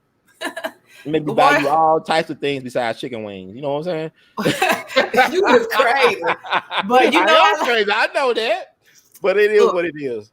But it's kind of weird how that works though. But you got a certain type of thing about you because I saw you working, in action. Like we met Dr. Sylvia Morrison, fiance. Like people really love you. I even saw the interview we did with her, and I said it was an instant classic because you had her confessing the blues. I mean, she said she didn't get paid the first 10 years of her career. I'm like, damn. How was you able to make it? Sorry, y'all. You bring out a lot of good things to people. See how almost 90 minutes it came? See, I told you this shit flows. It's already almost 90 minutes. Yeah. Yeah, we just getting heated up. That's what I'm saying. We'll do other parts. I want to know what's up to you, but it's like you a natural for this thing. I forgot that Sylvia didn't get paid those first few years. See, you know my stories better than me. I totally forgot. It's like, well, I probably pay attention, but it cost me at the end. So got to get cognac. Okay, we got to get you. But I got some fans. I said, don't put a price if you have a good man like Ron Hurd II. Oh, that's sweet. That's sweet. And the sunshine, your fellow Sagittarius. Oh, that's so sweet, sunshine. Oh, that is so sweet. Oh, you got a lot of fans. Okay, Kara, they just a beautiful woman inside out. Okay. Thank you. And then somebody love your fashion sense. Oh, thank you, guys. I was trying something different with these glasses. You know what I mean? I was trying something different. So I'm glad y'all like that. MCM, baby. MCM. I got a good audience. They're well read and they give me good information, feedback, and stuff. Does anybody have any questions for me? That's a good call. We'll see. I'm gonna stop interrupting. No, you're not interrupting me. I'm good. I'm sorry. Somebody said I just deal with hookers. The way he said hoodoo man. Well, you know what they there for. It's up front, fair exchange, ain't no guessing and expectations or anything else. Oh my God, I would feel so dirty with a hooker. If I had a hooker, it's got to be a high class one. I can't. I mean, I respect sex workers because they honesty. They just they honest about what they do. Ain't nothing. See this? Okay, Ron. See, you started out smart. Now you talking crazy. I know. It's nothing honorable in selling your snatch. I mean, okay, I get it. It's like we want to make bad things good nowadays. Okay. Like, So that's the world's oldest profession for a reason, though. And I know people want to say, well, Jesus, he would see a prostitute and he would bless them. Okay, yeah, but it still wasn't a great profession to be in. But it's the world's oldest profession, though. People sell themselves short on the job. People prostitute themselves in corporate America every day. People are prostituting themselves in the job every day, doing things and that they can't even be proud about out in the open about. So what's right and wrong then? If there's no right and wrong, well, what's good and evil then? Well, that's a personal choice. Right and wrong, good and evil are personal. You gotta have your own moral code. You gotta have your own moral compass. You can't let society dictate what right or wrong is. There's a lot of laws that weren't morally right. Just because they were laws doesn't mean they was right. I agree with that in a sense, but if that's not the case in total, because some things have to be wrong in general to everybody. Like please, for God's sakes, I'm never gonna see a pedophile and say, oh, that's fine. That's got to be wrong to everybody. And the fact is, they normalize. You see how they doing? You see what they're doing now, right? Because people are feeling like you saying, okay, that everybody's responsible for their own morality. No, we got to have a collective consciousness about some things. We can't just be, well, if that's what you want to do, then do it. Because if that's the case, then we're gonna have some of these old women with their marrying their cats. Okay, we're gonna have some men and women dating young children. There has to be that. No, what I'm saying is we cannot think like what you're saying. It cannot just be whatever Kera feels is right. Okay, at some point we have to have laws. That's why God is the best, because he already knew. The 10 Commandments was all we needed. Even if you get rid of the whole Bible, he gave you the perfect rules to follow. Because if I wait for your morality to be right, you may not give a damn. You may think letting your child just go outside with no pants on is okay. They'd be a TikTok star then, right? But that's what I'm saying. Some things have to just be off limits to the whole society.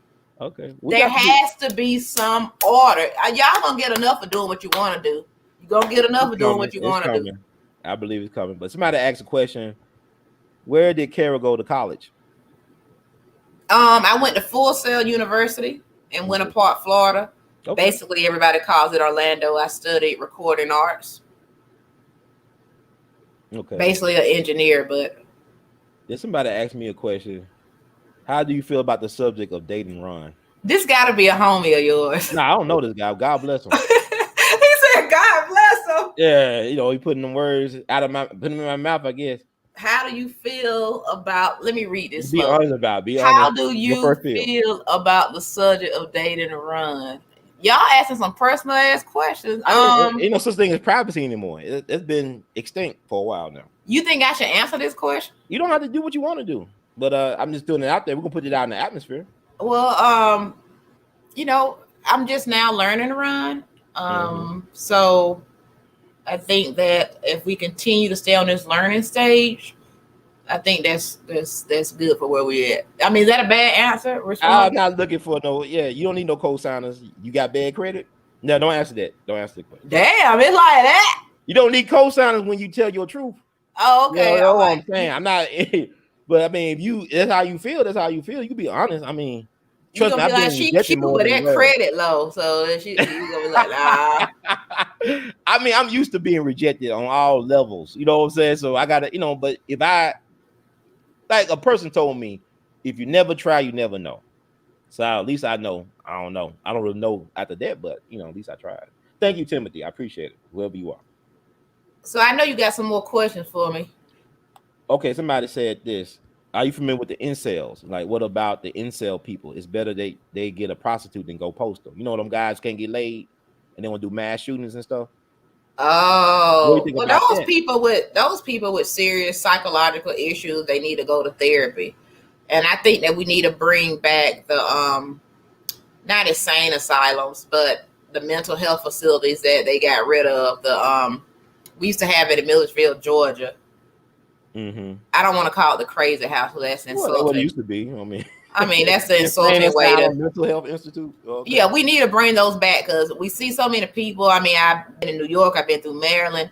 I've been through a lot of spots. I mean, even when I went to L.A., where you just see people who seriously need help on the streets and they're not getting it. So. Yeah, we can thank better Ronald they get Reagan for that. Ronald Reagan shut down all the mental institutions, putting people on the streets. Not just, I mean, his administration, not just, senile Reagan been by himself. Okay, your fellow Sagittarius, he said, y'all make a cute couple. You might set them straight, Kara. Look.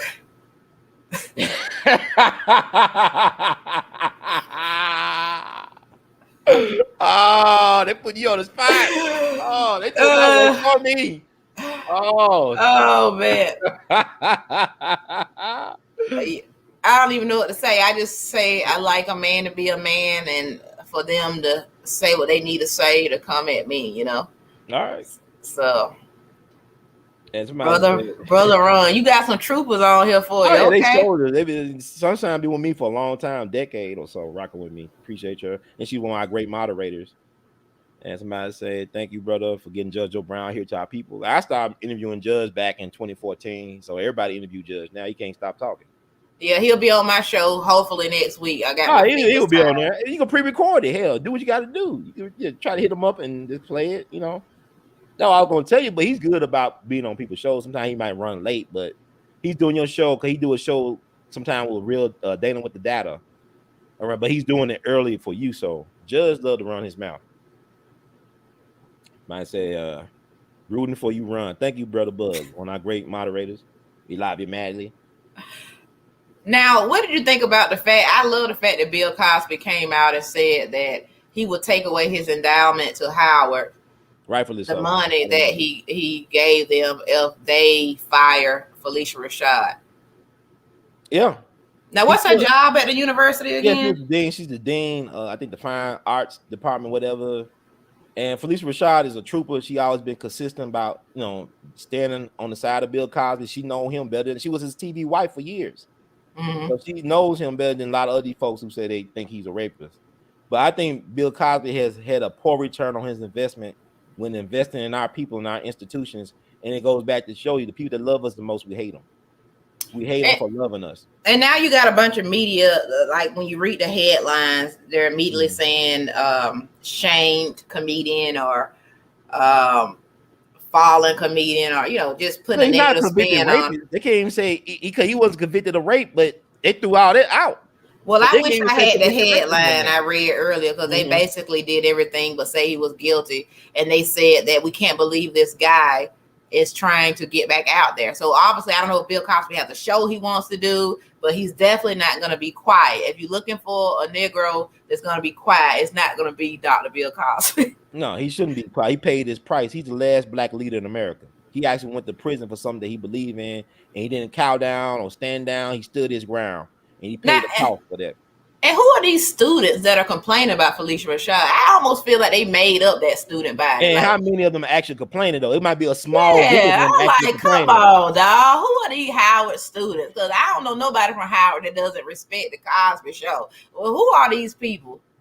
I mean, but the thing about Cosby, you look at, it's like with Dick Gregory. When people say, "Oh, he going off on people," I couldn't take Dick Gregory cursing me out. You don't even understand Dick Gregory's story, how much hell he went through. And how much he went through just for our people. I mean, going to jail, getting beat up, getting shot, losing a lot of money, losing his farm and all this stuff for our people, to liberate our people. You pay a cost for being a foot soldier in the movement. And Bill Cosby will always say, if it was for Dick Gregory, I wouldn't have what I have, because Dick Gregory gave up his spot and Cosby took his spot. And they were friends for a long, long time. And even Dick Gregory would come on my platform and talk about what they were doing to Cosby as early as 2014. And what people gotta understand, is not about women. Nobody gives a damn about women. I love women, but I'm saying society really don't give a damn about women. Women go missing every day. Women get done all types of ways. What I'm saying is, this is about power and putting Cosby back in his place. This is about him trying to not only buy NBC, but have the audacity to stand up to the energy power people like Kinder Morgan and say, y'all would not build no pipeline on my property. See that when 2014 happened, that's when him and his wife, Dr. Camille, was very vocal, along with the environmental activists trying to stop Kinder Morgan from building a pipeline on their property and other people's property in the East Coast, on the Northeast Coast. Bill Cosby and his wife own a whole lot of land. Mm-hmm. Like I told you early, anytime black folks try to do something with their land, white folks want to take it. Dr. York, them sisters down in Georgia, maybe, perhaps. Anytime we move on trying to own our stuff and get in a position of self-determination, white folks ain't having it. Bill Cosby tried to buy NBC several times. You go back to New York Times article, October 29th, 1992. I'm tired of Negroes saying that it was an urban legend. And then when they talk about the case, they talk about, well, that happened 40 years ago. Now, the thing that he was accused of by Andrea Constant allegedly happened around 2004, 2005, but they had to use so-called accusers. These are not victims, have not been proven victims in the court of law. They had to use accusers to try to have some type of evidence which was lacking or to throw Cosby in jail. They violated that man's human and civil liberties. His human rights and civil liberties were violated on some BS. If a man with those type of resources could be railroaded by the system, imagine how many brothers and sisters are being railroaded on a daily basis in this Just Us system. Now, let me say this. I'm not a fool, and I do know that us talking today could be pulled up in a clip a decade from now. Right. And you got to answer to what you said. But I won't be a victim and I won't be a prisoner to that, okay? Because people grow and they change their opinions. Yeah. But just to give you an example, on my Instagram page, one of my Caucasian friends was commenting on my video with Stack. What's his real name? The whole Rachel Nichols, Maria Taylor situation. Okay, bring it up. Yeah. What's his name? What's the guy name? Steven Jackson. Yeah. And she was, one of my friends was basically saying, well, you know, I don't think just because the person black, you should agree with them. But sometimes I do think that you should. And I have to frankly say, I just don't give a damn. Yeah, sometimes I just do go for black because I'm going for black. Put black on the table. Put black on the table. I'm going for it. Okay, and the reason I say this because you've said it before. White people, they take up for each other. Yeah, they got. And even in their silence, they don't. They just silent about crucial things where they need to be loud. Yeah. And because I'm looking at black people, okay, let's say if Bill Cosby was wrong, the fact that whenever a white person or another person of a different color does something and they don't do anything about it, there's no outrage. Nobody's asking about that white movie executive anymore. Harvey Weinstein. But yeah, Harvey Weinstein, like Oprah was buddies with him, but yet everybody want to drag Bill Cosby down. But why am I have to be the one who's called? Well, they have to say, well, Kera, how could you defend somebody like that? Well, why is it that when other races do things, they're not dragged through the mud? So why as a black woman can I just say I want to stick by my people too, no matter what? They do it all the time. So why is it always a spotlight on us when we want to stick by our heroes, even when they do something that's not so good? Because we're not allowed to determine who our heroes or sheroes are. It's like you saying, I'm thinking about Don Imus. I know you remember Don Imus? Yeah, he died. He was a racist. When he was on MSNBC, Simon Cast and whatever they called it, I used to love watching Don Imus because he give you an understanding of how white America views you. And you need it. Yeah, you need it. But you know that thing with the Rutgers girls basketball team, he was repeating what his co-host said. Not head hoes. And all that outrage. But it really wasn't about the black girls basketball team. It was about the sponsors, whether they're going to stick with him or not.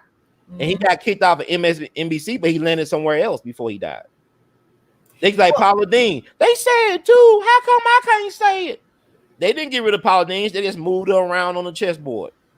She still got stuff doing. You know, they ain't counsel her. But when black folks, when we get in some trouble, we want to counsel everything. No, she was off of the Food Channel. I have to say that because I used to like Paula Dean. But she's doing stuff. I know she ain't got it like she had it, but she's not. Paula Dean said she was running a real plantation. She ain't want nothing but Negroes serving her. Okay, I hear you, sister. And she's from Georgia, right? Yeah. Okay, Georgia Southern Belle. Yeah. Right? She wanted it like her grandparents had it. She said, let's be honest, and I'm telling you, white folk like that, they love their Negroes. They love their Negroes. They love them like family, like they love the dog.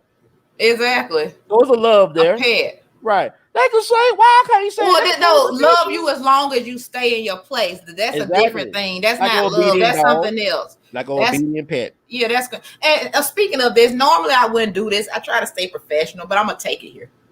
Get that little gas out my chest. Let's go ahead. Take your time. Now, do you know the Professor Jane Elliott? Yeah. Yes. Okay. What do you know about her? I know she's a white lady that believes all white people like her are racist. And then she called herself, a truth teller in her own right. And she did the blue eye test, I believe it's called. Right. She was on Oprah a long time ago. Yeah, okay, so she was supposed to be a guest on my show. I had everything ready to go. So I'm on the phone with her. Somehow this conversation comes up about the vaccination and COVID and everything. So she asked me about vaccination. Now, I don't feel like it was any of her business, but it just came to a point in this conversation where she told me that I had to show proof to her. Now, the interview wasn't going to be us in the same room. It was going to be a Zoom interview. Right. But she had the nerve to tell me that she would not be a guest on my show because I would have to show her proof that I took the vaccination. Okay. Now, I just thought that was out of place. She thought that she was helping me. She thought that she was being, I guess, an elder that was looking out for me. But to me, she just became one of those white people that she talk about. Like, how do you think you can control me and my personal choice? And I told her, don't you know the history of black people and vaccinations in this country? So why would you try to make that a tactic for whether or not you're going to come on my show? That's terrible. But they all show their true colors. She never said she wasn't a white supremacist or a racist. And I always make a distinction between being a white supremacist and a racist, but she does get privileges from this system. Like, she got the audacity to tell you that, you know, in a position of comfort, that you should get something that really is up to you to get. It's your choice. Right. It's your body. You know what I'm saying? I'm not knocking nobody. Like, they got Juvenile out here to my vaccine. Fix that thing up. I never mistake Juvenile for Malcolm X. Well, Juvenile don't have any. He must don't. I'm sure he'll make a statement saying he still have money, but that's obviously a sign of being broke or not having enough money to maintain. Yeah, like, I mean, come on. A classic song. That song came out like what, 20 years ago? I'm a little bit over 20 years ago. Oh my God! But it is. But they show you that it's a clown show. We have no real white allies. We don't. So why would she tell you something like that? It's a show. Y'all like in the same room. That's disrespectful. I want to let. Yeah, go ahead. No, go ahead. I want to let people know this on a different note. When you was asking me about why I do Kera Dangerous Talk, I want you to know I've been in this business for over 15 years. I worked at ESPN for 11 years. I worked in local news, even worked for a major news channel. And I just want to do things my way. I want to be able to talk about the things I want to talk about. I want to be in control of every part of the production. Even if, you know, it's a lack of equipment or whatnot. I just want to be in control of the narrative. Yeah. And, you know, by being behind the scenes, I was able to see talent come in and be fresh, you know, starting off making those mistakes. So I understand the process from being a camera operator to being the person that hands the talent their scripts. Just being on the ground floor, you know, I just wanted to touch this business and make an impact in my own way. As a truth teller. I mean, you are making an impact, and I gotta ask you this too, Akad. I love you. You're a Southern Belle, Southern girl, like the Frankie Beverly and May song. I think about you when I think about that. I was, but I want to ask you, like, you know, you got, like I said, you got gifts. I'm incredible. Every time I talk to you and see you in action, I'm learning something new, and I'm impressed. But would you ever get rid of your distinctive Southern accent if you was given like a really big bag of money? I mean, how could I even get rid of this voice? I mean, I lived up north for, like I said, over a decade. If it didn't go then, I don't think it'll ever go. Yeah. But, you know, I mean, the president of ESPN told me, the ex-president, he told me I was the countryest person he ever met. So, but you know, that does not bother me, you know, because it makes me different, or it's just me. So, but for money, how much money did you say? Okay, let's say $100 million. Starting out, will you do $100 million? Hell yeah, I'll talk. Hell, you can give me a British accent, I'll do that shit. Strumpets and trumpets and all type of stuff. So you're the former president. He's from the Carolinas, right? And I'll tell you about Stephen Colbert. Like, he actually is from South Carolina, and he don't sound like he's from South Carolina, but he actually made a conscious decision to change his voice to be more so-called mainstream or, you know, whatever. But you say you rocking with you. I mean, of course, I can get better and get more polished, but can you see me talking like a news anchor? I mean, I like the way you sound. It grows on me. I like it. It's different. I would cringe. Uh-huh.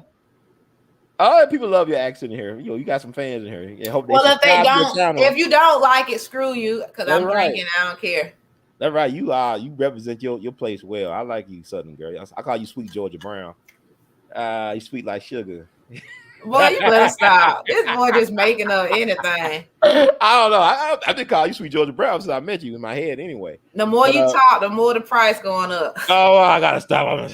Ding, ding, ding. I guess tired to get off the show, but I want to just keep on promoting. Get on, because you're on different platforms as well. Can you tell other platforms that they can find your stuff on? Oh, of course. The second season of Kera Dangerous Talk is on the way right now.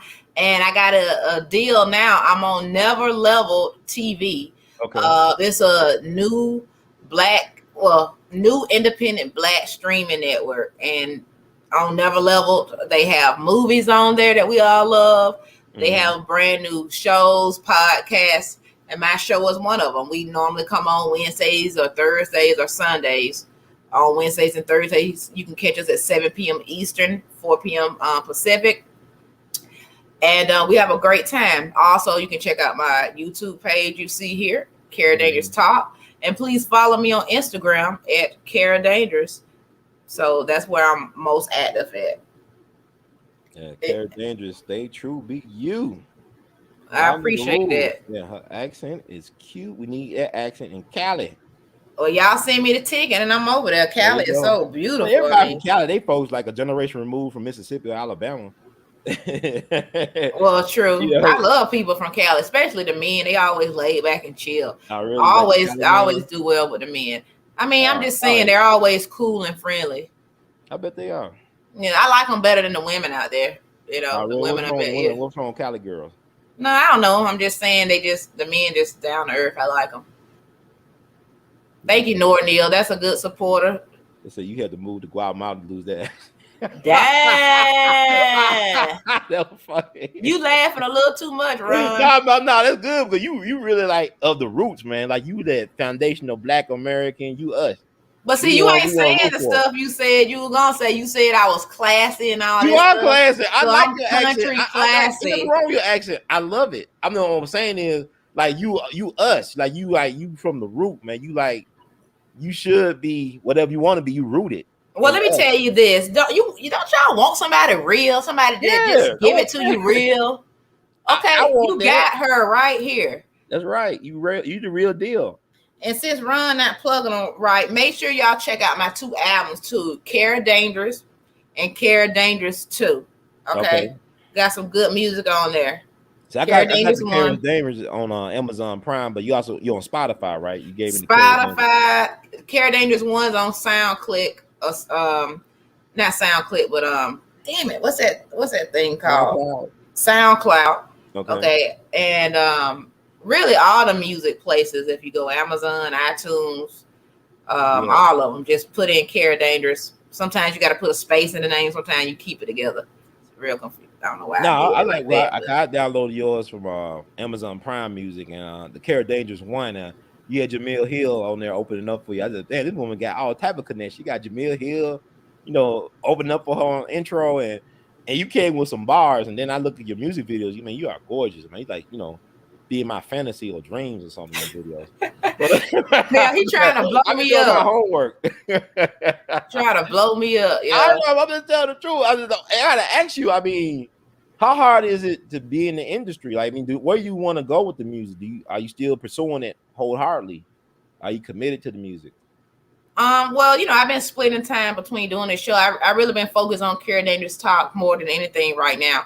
But I definitely been gathering pieces to start on the 3rd album. Just gathering tracks right now and kind of formulating ideas in my head. It's kind of like a whole process.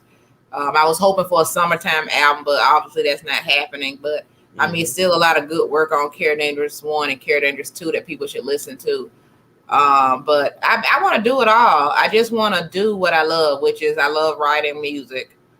And I love talking to the people. So I'm not going to stop doing it. And they say if you're consistent and something good will come out of it. Because I hear from people who have made it, whatever that means, that the thing most people miss out on is they just give up. They just simply give up. And the greatest asset you can have is just the belief in yourself. No matter if your mama don't believe in you, your father don't believe in you, your sister or your brother, your grandma, whatever, your cat and dog don't believe in you. You got to believe in yourself. But be good at what you're doing too. Because sometimes we can't hold on to stuff we're not good at. But I know I'm good, so I'm going to continue. That's cool. You also do got great support system, by the way. Shout out to your brother-in-law, your sister, your mom's like she's a big fan of yours as well too. So that's great. You have family that is supporting you and believe in your dream. And if y'all are cheap, you can also listen to the album for free on YouTube. Just type it in. I don't have a problem with that. As long as people are listening, it's fine with me. Hey. You always a cash apple too at Kera Dangerous. Thank you, Black Voltron Reloaded. He's a fan of yours. I'm thinking Black Voltron is a he. I don't know. I'm just assuming too much. But Black Voltron Reloaded, thank you for supporting the channel. It feels like a he because he got the the black. Yeah. I'm gonna go with that. But yeah. he keep it mysterious. He can still keep it mysterious. Now, what's a question you really want to ask me while we're still here? I feel like it's something real good in the brain of yours. My brain of mine. Oh.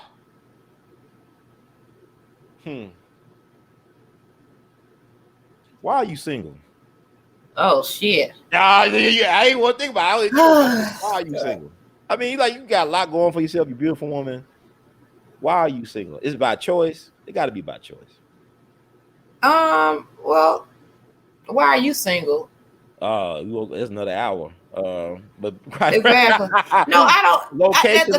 Location. More than likely. Well, I used to blame it on location. I mean, look, I spent 11 years in Connecticut. Okay. But dating just sucks. Period. It's the time we live in. It's all social media. It's dating apps. I hate it. I can't take anybody seriously even when I try to do the dating apps. When you meet up with somebody, it's all games. They all just broke up with somebody, or it's a bunch of BS.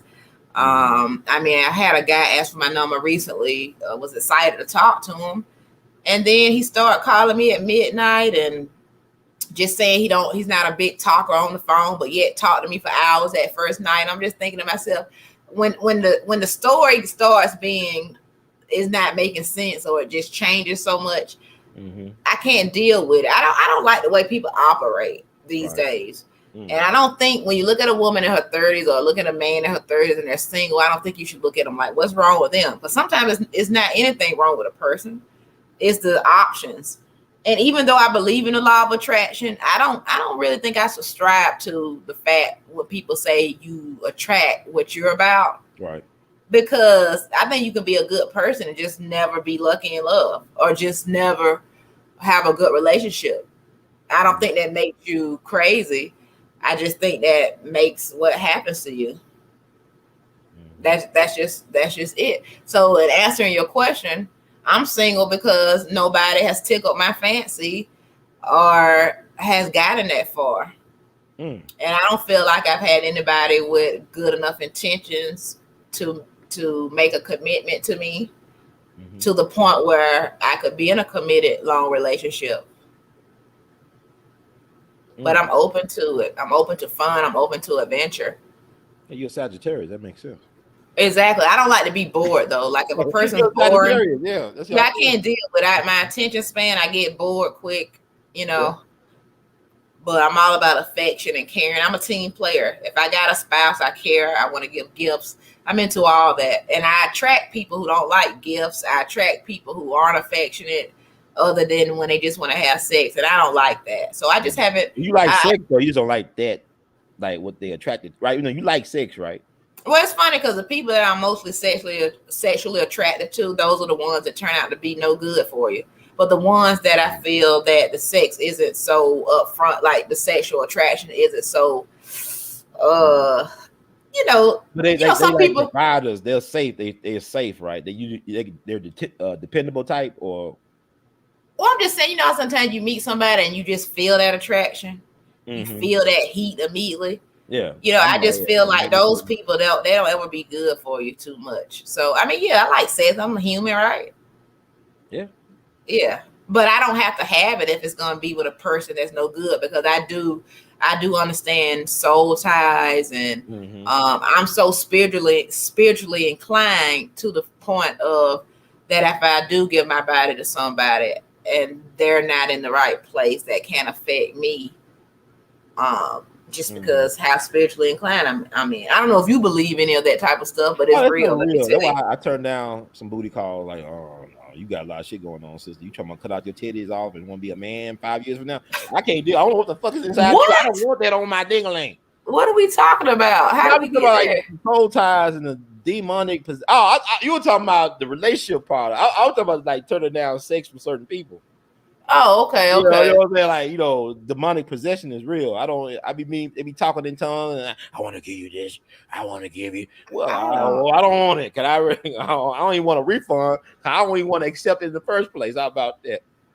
I mean, it is true. Like my thing about relationships, like, you know, I have friends I'm friends with. I said, damn, if I had a time machine, I was just in a different place in a different season, and she was in a different place in a different season, and you just miss each other. But then your life experiences inform you on a lot of things. Like, damn, okay, you know, I know some women that they feel cheated because they try to, you know, make something work that shouldn't have been working. They should have just moved on, and they gave up some good years. And this guy just took it for granted. Not saying that he was a bad guy, but he could move on and start him another family, whatever he gonna do. And you just gave up the best years of, I ain't gonna say the best years, but you know, some of the years where you could have had your family and all this other stuff you wanted. Not you, but I'm talking about some people that I know. And I like you just brought up a good point. I also have standards. I'm a person that I'm looking at everything. I want to know your family history. I want to know who has mental issues. I want to know, you know, how do you handle your anger? Do you beat women? I want to know. Like I ask those type of questions, and some people feel like you're interviewing them, but this is the kind of stuff you have to ask. And I think for some people, I can be intense. You know, but hey, no, you can't be. No, I don't see that.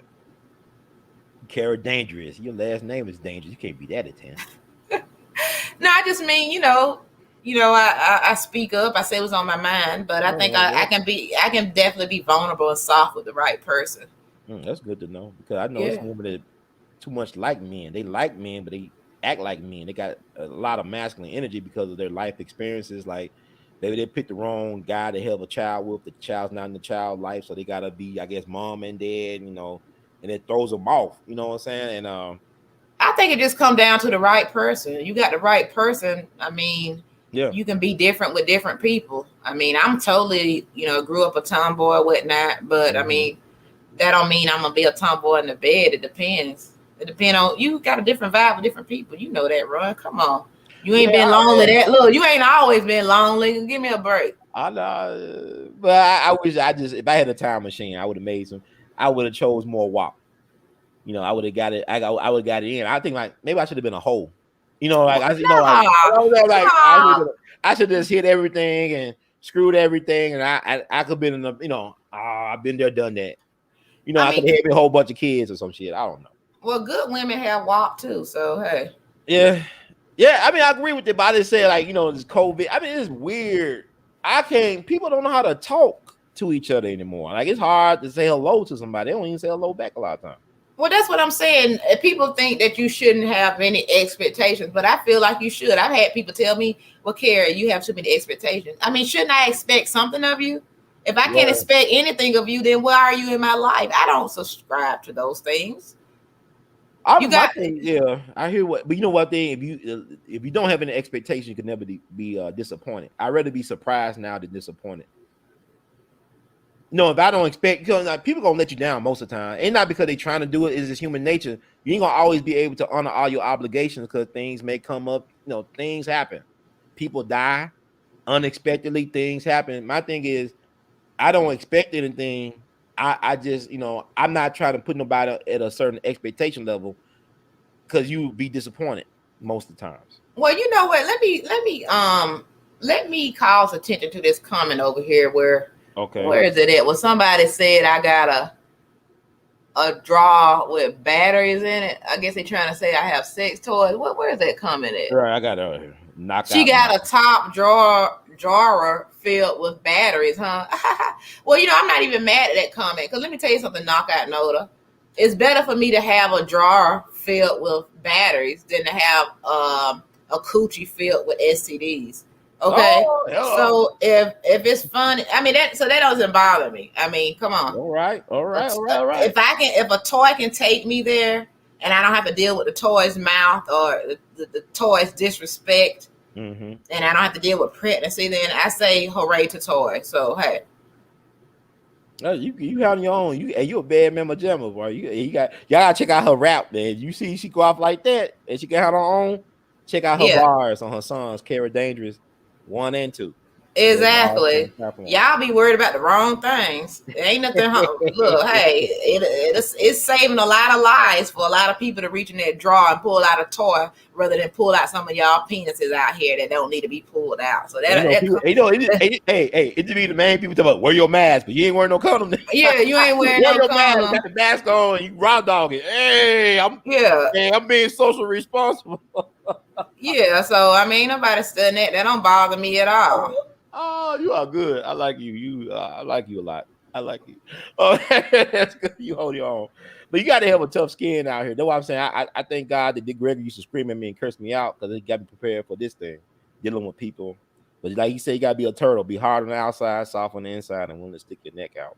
And that's how you serve the people.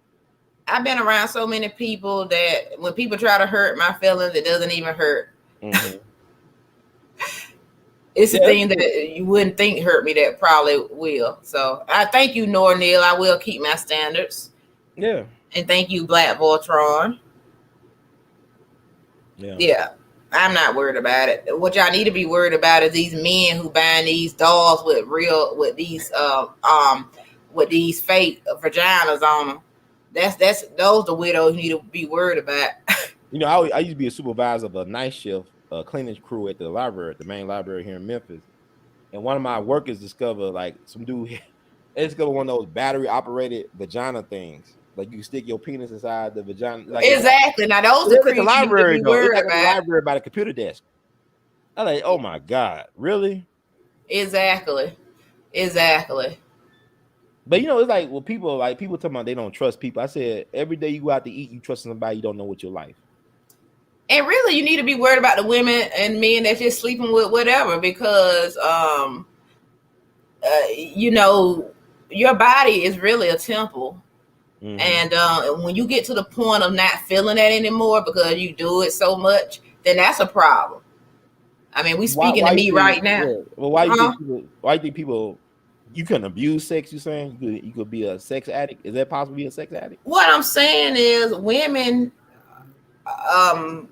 if they sleeping with a man, they're taking in that man, okay? Right. And you feel some kind of way when when you're in sexual activity. Mm-hmm. So if you get to the point where you're just sleeping with so many people and the mental part of that doesn't even affect you, those are women that you need to be worried about. Yeah, because when I have sex, I know I had sex, is what I'm trying to say. Mm-hmm. It's not like I'm just finna wash off like a lot of women go in there and grab a rag or grab a baby wipe, don't even wash the ass no more. Yeah. Y'all don't even know who you're having sex with. So you can talk about me all damn day. But those are people y'all need to be worried about, who out here giving cooch away and it don't mean nothing to them. But them soul ties though. Exactly. All they still they carrying with them. Exactly. Men and women. I mean, it's fascinating. And how you doing?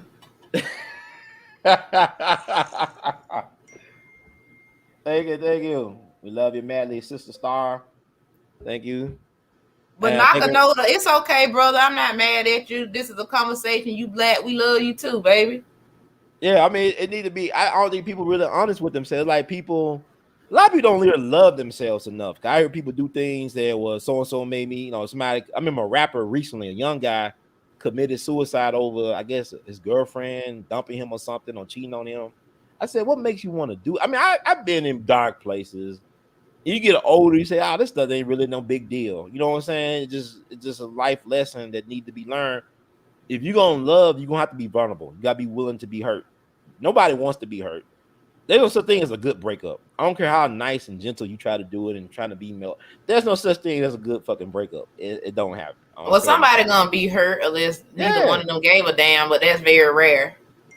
Yeah, but what I'm saying is people can't avoid those type of things. And my thing is, also don't broad brush everybody. Just because you like a certain type of dude or woman don't mean everybody's like that. Mm-hmm. And you should hold nobody guilty of what somebody did to you that you allowed that to happen. It's like, I remember I used to talk to a girl. She told me, and she's very smart, educated. She told me, Ron, if a man didn't try to fight me or hit me, he didn't love me. And she came from a family, very accomplished family, but she would tell me, Ron, if a man didn't try to fight me, he didn't love me. I said, I ain't the type of dude that want to fight. You know what's funny is on one of my songs, I have a line that say, "Every hoe doesn't come from a broken home." Right. On my song "Bitch So" on Kera Dangerous One, and that's so true. People assume that when you see different people doing hoish activities or living a certain life, that their parents had something to do with it or their upbringing. But sometimes people just go to the wayside. They make choices, right? You make a choice. I got a cousin who was getting wild. He like that Tupac song, "Shorty Want to Be a Thug," and he lived in a nice middle class neighborhood. They was the first black family on the block, and he just chose to be a thug. Now he's Right. much older, but I mean he's paying the consequences from making certain type of life choices that he made early. It caught up with him. Yeah, I told my parents, I'm like, if I do some things, I'm like, don't just assume it's your fault. Yeah. Like some of my flaws, because it might have just been something I want to do or something I learned. I mean, you don't know how many people I had a friend growing up that would say she just want to learn things the hard way. And to me, I was like, why would you ever want to do that? But that was what she wanted to do. She didn't want to listen to the elders. She just wanted to experience it for herself. So sometimes it's just that individual. Yeah, this is true. This is true. So I guess we could end this. If you want to end, you got anything else you want to add, or you can ask me a question. You've been very honest and forthright. I mean, you got an interesting background. I mean, like your network experiences and stuff like that. Didn't really touch on that too much, but you opened up a little door. And hell, this was your interview. Oh, it's my interview. What that mean? Yeah, you had to bring the questions. If it was something I didn't want to answer, I would just say I'm not answering it. So how is it to be a black person in no type of spaces, those predominantly white institute spaces like a ESPN or CNN? How was it for you? It was just like you think it is. I mean, how I figured it. Tell me. I mean, well, to be honest with you, I was completely honored, especially when I went for my interview for ESPN. I knew I was stepping into something different, something big for me, coming from Macon, Georgia, coming from somebody who just dreamed of, being in the industry. So it was a great experience for me on the front that I learned so much. I tell people all the time, working at ESPN was like a boot camp for the industry. I mean, we had to learn so many different jobs and deal with so many different people from diverse backgrounds. And I tell people all the time, like every year was just different. Like it would seem like a different company every few years. I mean, I made it through a lot of layoffs. I dealt with just what you think you would have to deal with in corporate, learning my way. I didn't know everything when I got there. A lot of things I learned. I mean, I really have gratitude for being able to learn those things. It didn't all come easy though. I mean, it was days that I felt like the dumbest person in the room. And they let me know I was the dumbest person in the room. But of course I didn't say that out loud, but I made my way there, and I made it for 11 years. I was so proud of myself that I stuck around there. And by the time I left, people was calling me Kera Dangerous. People would see me in the hall. They would say, Kera, you know everybody. I made an impact. So, I mean, it is everything you hear, and it's some good things, that you hear. I mean, people bringing up Kwame Brown, but to me, he didn't say anything I didn't know. I mean, you have to understand, for black people to make it to a level of success where you start seeing them on TV, a lot of time, most of those people you see have had to do some coon stuff. Right. Okay, not everybody, but a lot of them have. So it just wasn't surprising to me. I mean, black people in the entertainment business, they're cliquey just like all the other groups. Right. It's a group of black people that stay together, that look out for each other. And not everybody's in that clique. I'm trying to knock down doors. There's other people who knocking down doors. I don't know if that's answering your question, but that's just basically how it is. I mean, sometimes it felt like a job, sometimes it felt like a career. Sometimes I walk down the hall, I see Chris Rock, I see Lil Wayne, I mean, I met so many people from working there, but I still had to deal with those fights, those corporate fights that you have to go through trying to get your voice heard. At one time, I was like one of the only black jib operators. Okay. So for you guys that don't know that, that's the camera that's on the long arm that you can sweep shoot around the studio. Wow. But I worked on all the shows at ESPN. I worked on domestic shows, international shows, ESPN Deportes. So I did a little bit of it all behind the scenes. What was your favorite show to work on? Wow, my favorite show to work on. I have to be honest with you. Jamel Hill and Michael Smith. Their show, His and Hers. I worked on it since the very beginning when it was Numbers Never Lie with Mike Hill, and then he brought in Jamel later. Okay. So I don't know if I have a favorite show, but just working on shows from the beginning and seeing what they turn into is something that I enjoyed. Of course, I worked on the famed Sports Center all the time. So I would enjoy working at Sports Center on a Saturday morning when they would do college football. That was pretty fun. Yeah, that should be interesting. That would have been interesting, I think. Yeah. What about Mr. Booyah? You ever talked to him? I actually did. Stuart Scott. I worked with him a number of times, and one time really sticks out in my mind in Sports Center. He during a break, he went on, and sometimes they would tape other things during the break, and he was taping some speech about having cancer. And I could see the emotion in his eyes. And at that time, the empathetic part of me came out. And I walked up to the desk, and I didn't ask him a question. I just walked up there, and I just put my arms around him, and I consoled him, and he began to cry. So that's a very special moment that me and him shared, because I just knew he needed somebody. Dealing with cancer was a big thing. He represented so much at ESPN. He did so much as far as being a black face and how he was accepted by that culture, and all the years he did the Super Bowl and whatnot. So he was part of my childhood. I used to love watching ESPN in the morning, and he'd be on there, and then they Booyah and all that stuff. So he was unique talent. So I never knew. Wow, that's an amazing story. Yeah, it was another time where I was using the elevator, and he was in the elevator with me. And he turned to me and said, "I hate to be seen in the elevator. I'm being lazy because I'm not walking up the steps."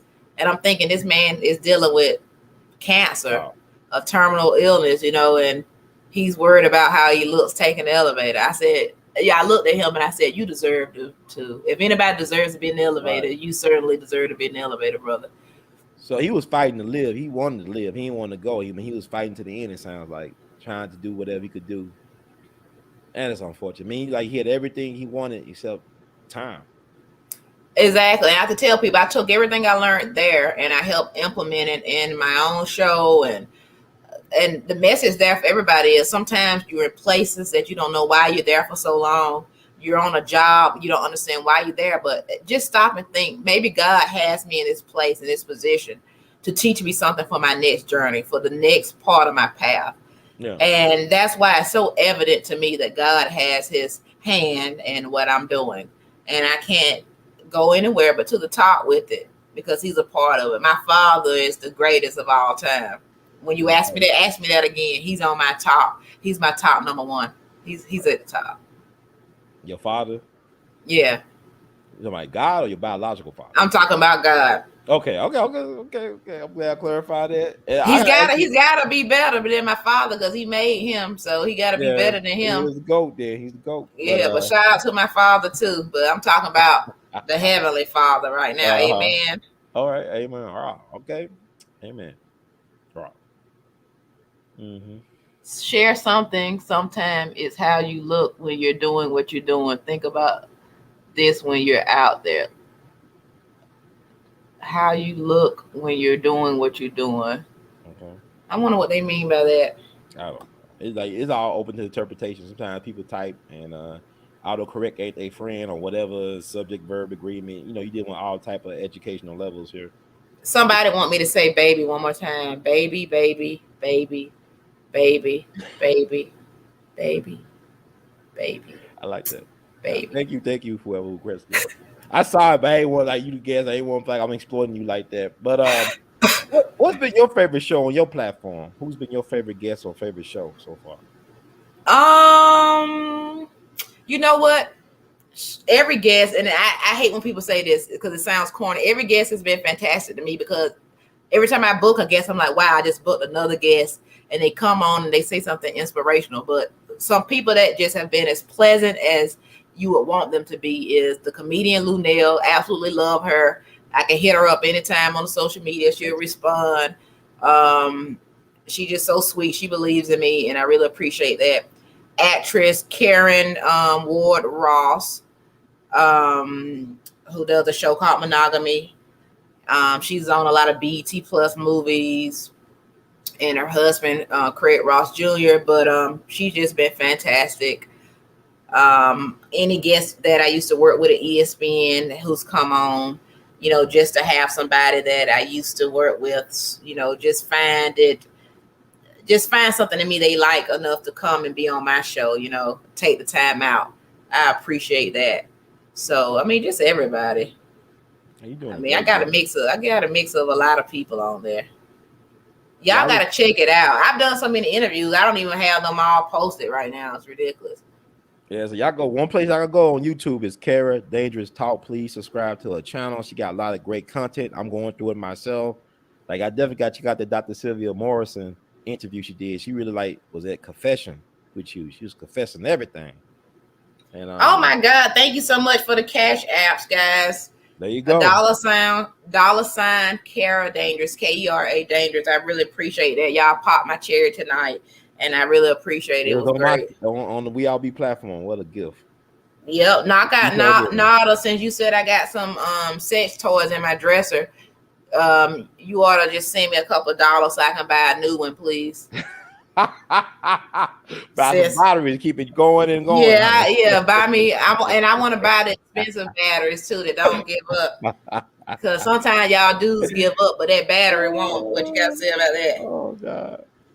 Marathon. The marathon continues. Everybody sure does. They enjoying this conversation. So I guess we can close it. Okay, wait a minute.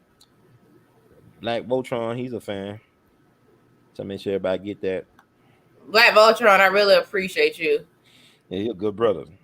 Make sure y'all add me on Kera Dangerous on Instagram, because I'm always putting up videos on there that y'all can repost, share, and comment on. Mm-hmm. And we just keep it cool that way. Ron, we're gonna do more collaborations. I know we got that down the line. So just telling you folks, if you don't like me, too bad, because I'm gonna be bad. She gonna be around. It could mean a lot of different things, but time will tell. So you got any last words for the platform, final thoughts tonight? I really enjoyed this. I told you, now we over 2 hours. I told you said how we gonna do 90 minutes. Man. But I feel like because we just started warming up. That's why. Because I don't know, shit. Look at my drink. So just really got to the good part of what's going on. I want to say thank y'all so much for welcoming me on Ron's show. And I just appreciate it. I appreciate you. You don't know how wonderful it is to meet a man that just knows so much, and you can talk to them about anything. Like, I just, you blew my spot up so much, but I have to say I love talking to people who can just kind of like make love to your brain. You know what I mean? Like, sex. Okay. Yeah, talking to you is just you're a conversationalist, and you know so much about a little bit of everything, and that's what I like. And that's really what's lacking, is people who can have a good conversation, enjoy good food. Ron's, he kind of told y'all a little bit, but we met and we had some wings, and we shared the wings, and we had some mambo sauce wings and some buffalo wings, and he trying to taste mine, and he ordered flat for me and everything like that. But we had a good old time, and I like things like that. So I want to thank you, Ron. You've been cool, and we're gonna continue to do this thing, baby. I appreciate you. Okay, I love that, baby. Wow, I see what they're talking about now. Okay. Oh my God, you guys are killing me. So, like, how can we find you again? Like, what can you tell us again? Can we go? Can I do what? Tell us again how we can, connect with you. Social media. Yes, please connect with me on Instagram at Kera Dangerous. I'm on Twitter, but I'm not on there much. But if I have more people on there, I will be on there. Mm-hmm. So Kera Dangerous Talk on Twitter. I got 2 pages on there, but Kera Dangerous across the board. Never Leveled TV is where my show goes live, normally on Wednesdays and Thursdays at 7 p.m. Eastern, 4 p.m. Pacific. Also, sometimes on Sundays. You really have to just check my Instagram page to see when we're going live with that. And then my YouTube page. you guys really don't want to miss it because, like I said, I'm giving you such good interviews with people that you need to know about. You really will enjoy it. Really, really enjoy it. Yeah, I'm a fan already. I'm an instant fan. Like I said, it was a pleasant surprise meeting Kara. First, I didn't want to go to the house. Come from Memphis. I don't know what to expect. I'm from Memphis. I know cats have been set up. Not saying that Kara would do that, but I'm saying, and then come to find out, her folks are fans of my work, which made me more comfortable in going over and meeting the people. And I stayed out all night. There's a great time talking it up. It's always good to meet people. I got a reputation where I'll travel for thousands of miles to just try to have a good conversation with somebody. Come on back. We'll do it again, and we'll order 2 plates of wings this time. All right. Well, I'm coming on back now. I'm a Taurus now. Cause let me tell y'all something. He ate up my carrots and my celery. He didn't leave no carrots and celery. Okay. I didn't know you like carrots and celery. Okay. I know next time. I sure appreciate you guys. Yeah, absolutely. And I got a show Sunday at 2 p.m. Never Leveled TV app. All you gotta do is go to your Roku or Fire TV, type in Never Leveled, Never Leveled, Levered TV. Probably type in Never to come up, and then look for Kara Dangerous. We go live right from the Kara Dangerous icon. Boom, and you're with us. Well, thank you, Sister Kara Dangerous. Keep on doing what you're doing. In the words of Great Duke Ellington, we love you madly. Keep on producing and pushing. I will, baby. I will. That made my night. And I want to thank everybody for rocking with us. Like, I got some of the most sophisticated and passionate watchers and listeners on this YouTube thing. I want to thank y'all for rocking with me, especially the people that been around for years. Y'all seen the good, bad, and the ugly, and it's always a pleasure. So to serve the people. So with that said, we're gonna close it out. But I think, let me see. I always like to read a disclaimer. I don't know it don't mean anything, but it means something, especially on the YouTube streets. The cops they be watching, the YouTube cops be watching. But disclaimer: the views expressed by host and guests on the We All Be TV platform are not the official views, opinions, beliefs, or perspectives of We All Be News or the We All Be Group Incorporated. We All Be News is an organization that thoroughly believes in supplementing the information narrative that is usually supplied by the corporate news entities with those viewpoints and expressions which may be marginalized or ignored for a plethora of reasons. We are about informing the general public on alternative perspectives as it relates to news and information, and letting the general public be the ultimate judge in deciding on how to use said information. Informed citizens are responsible citizens. Thank you for your support. Thanks, everybody, moderators, listeners, our wonderful guests, everybody, for just taking time out their schedule, because you could never get a refund on your time. So thank you so much, and know that the best is yet to come. We love y'all madly. Keep on producing and pushing.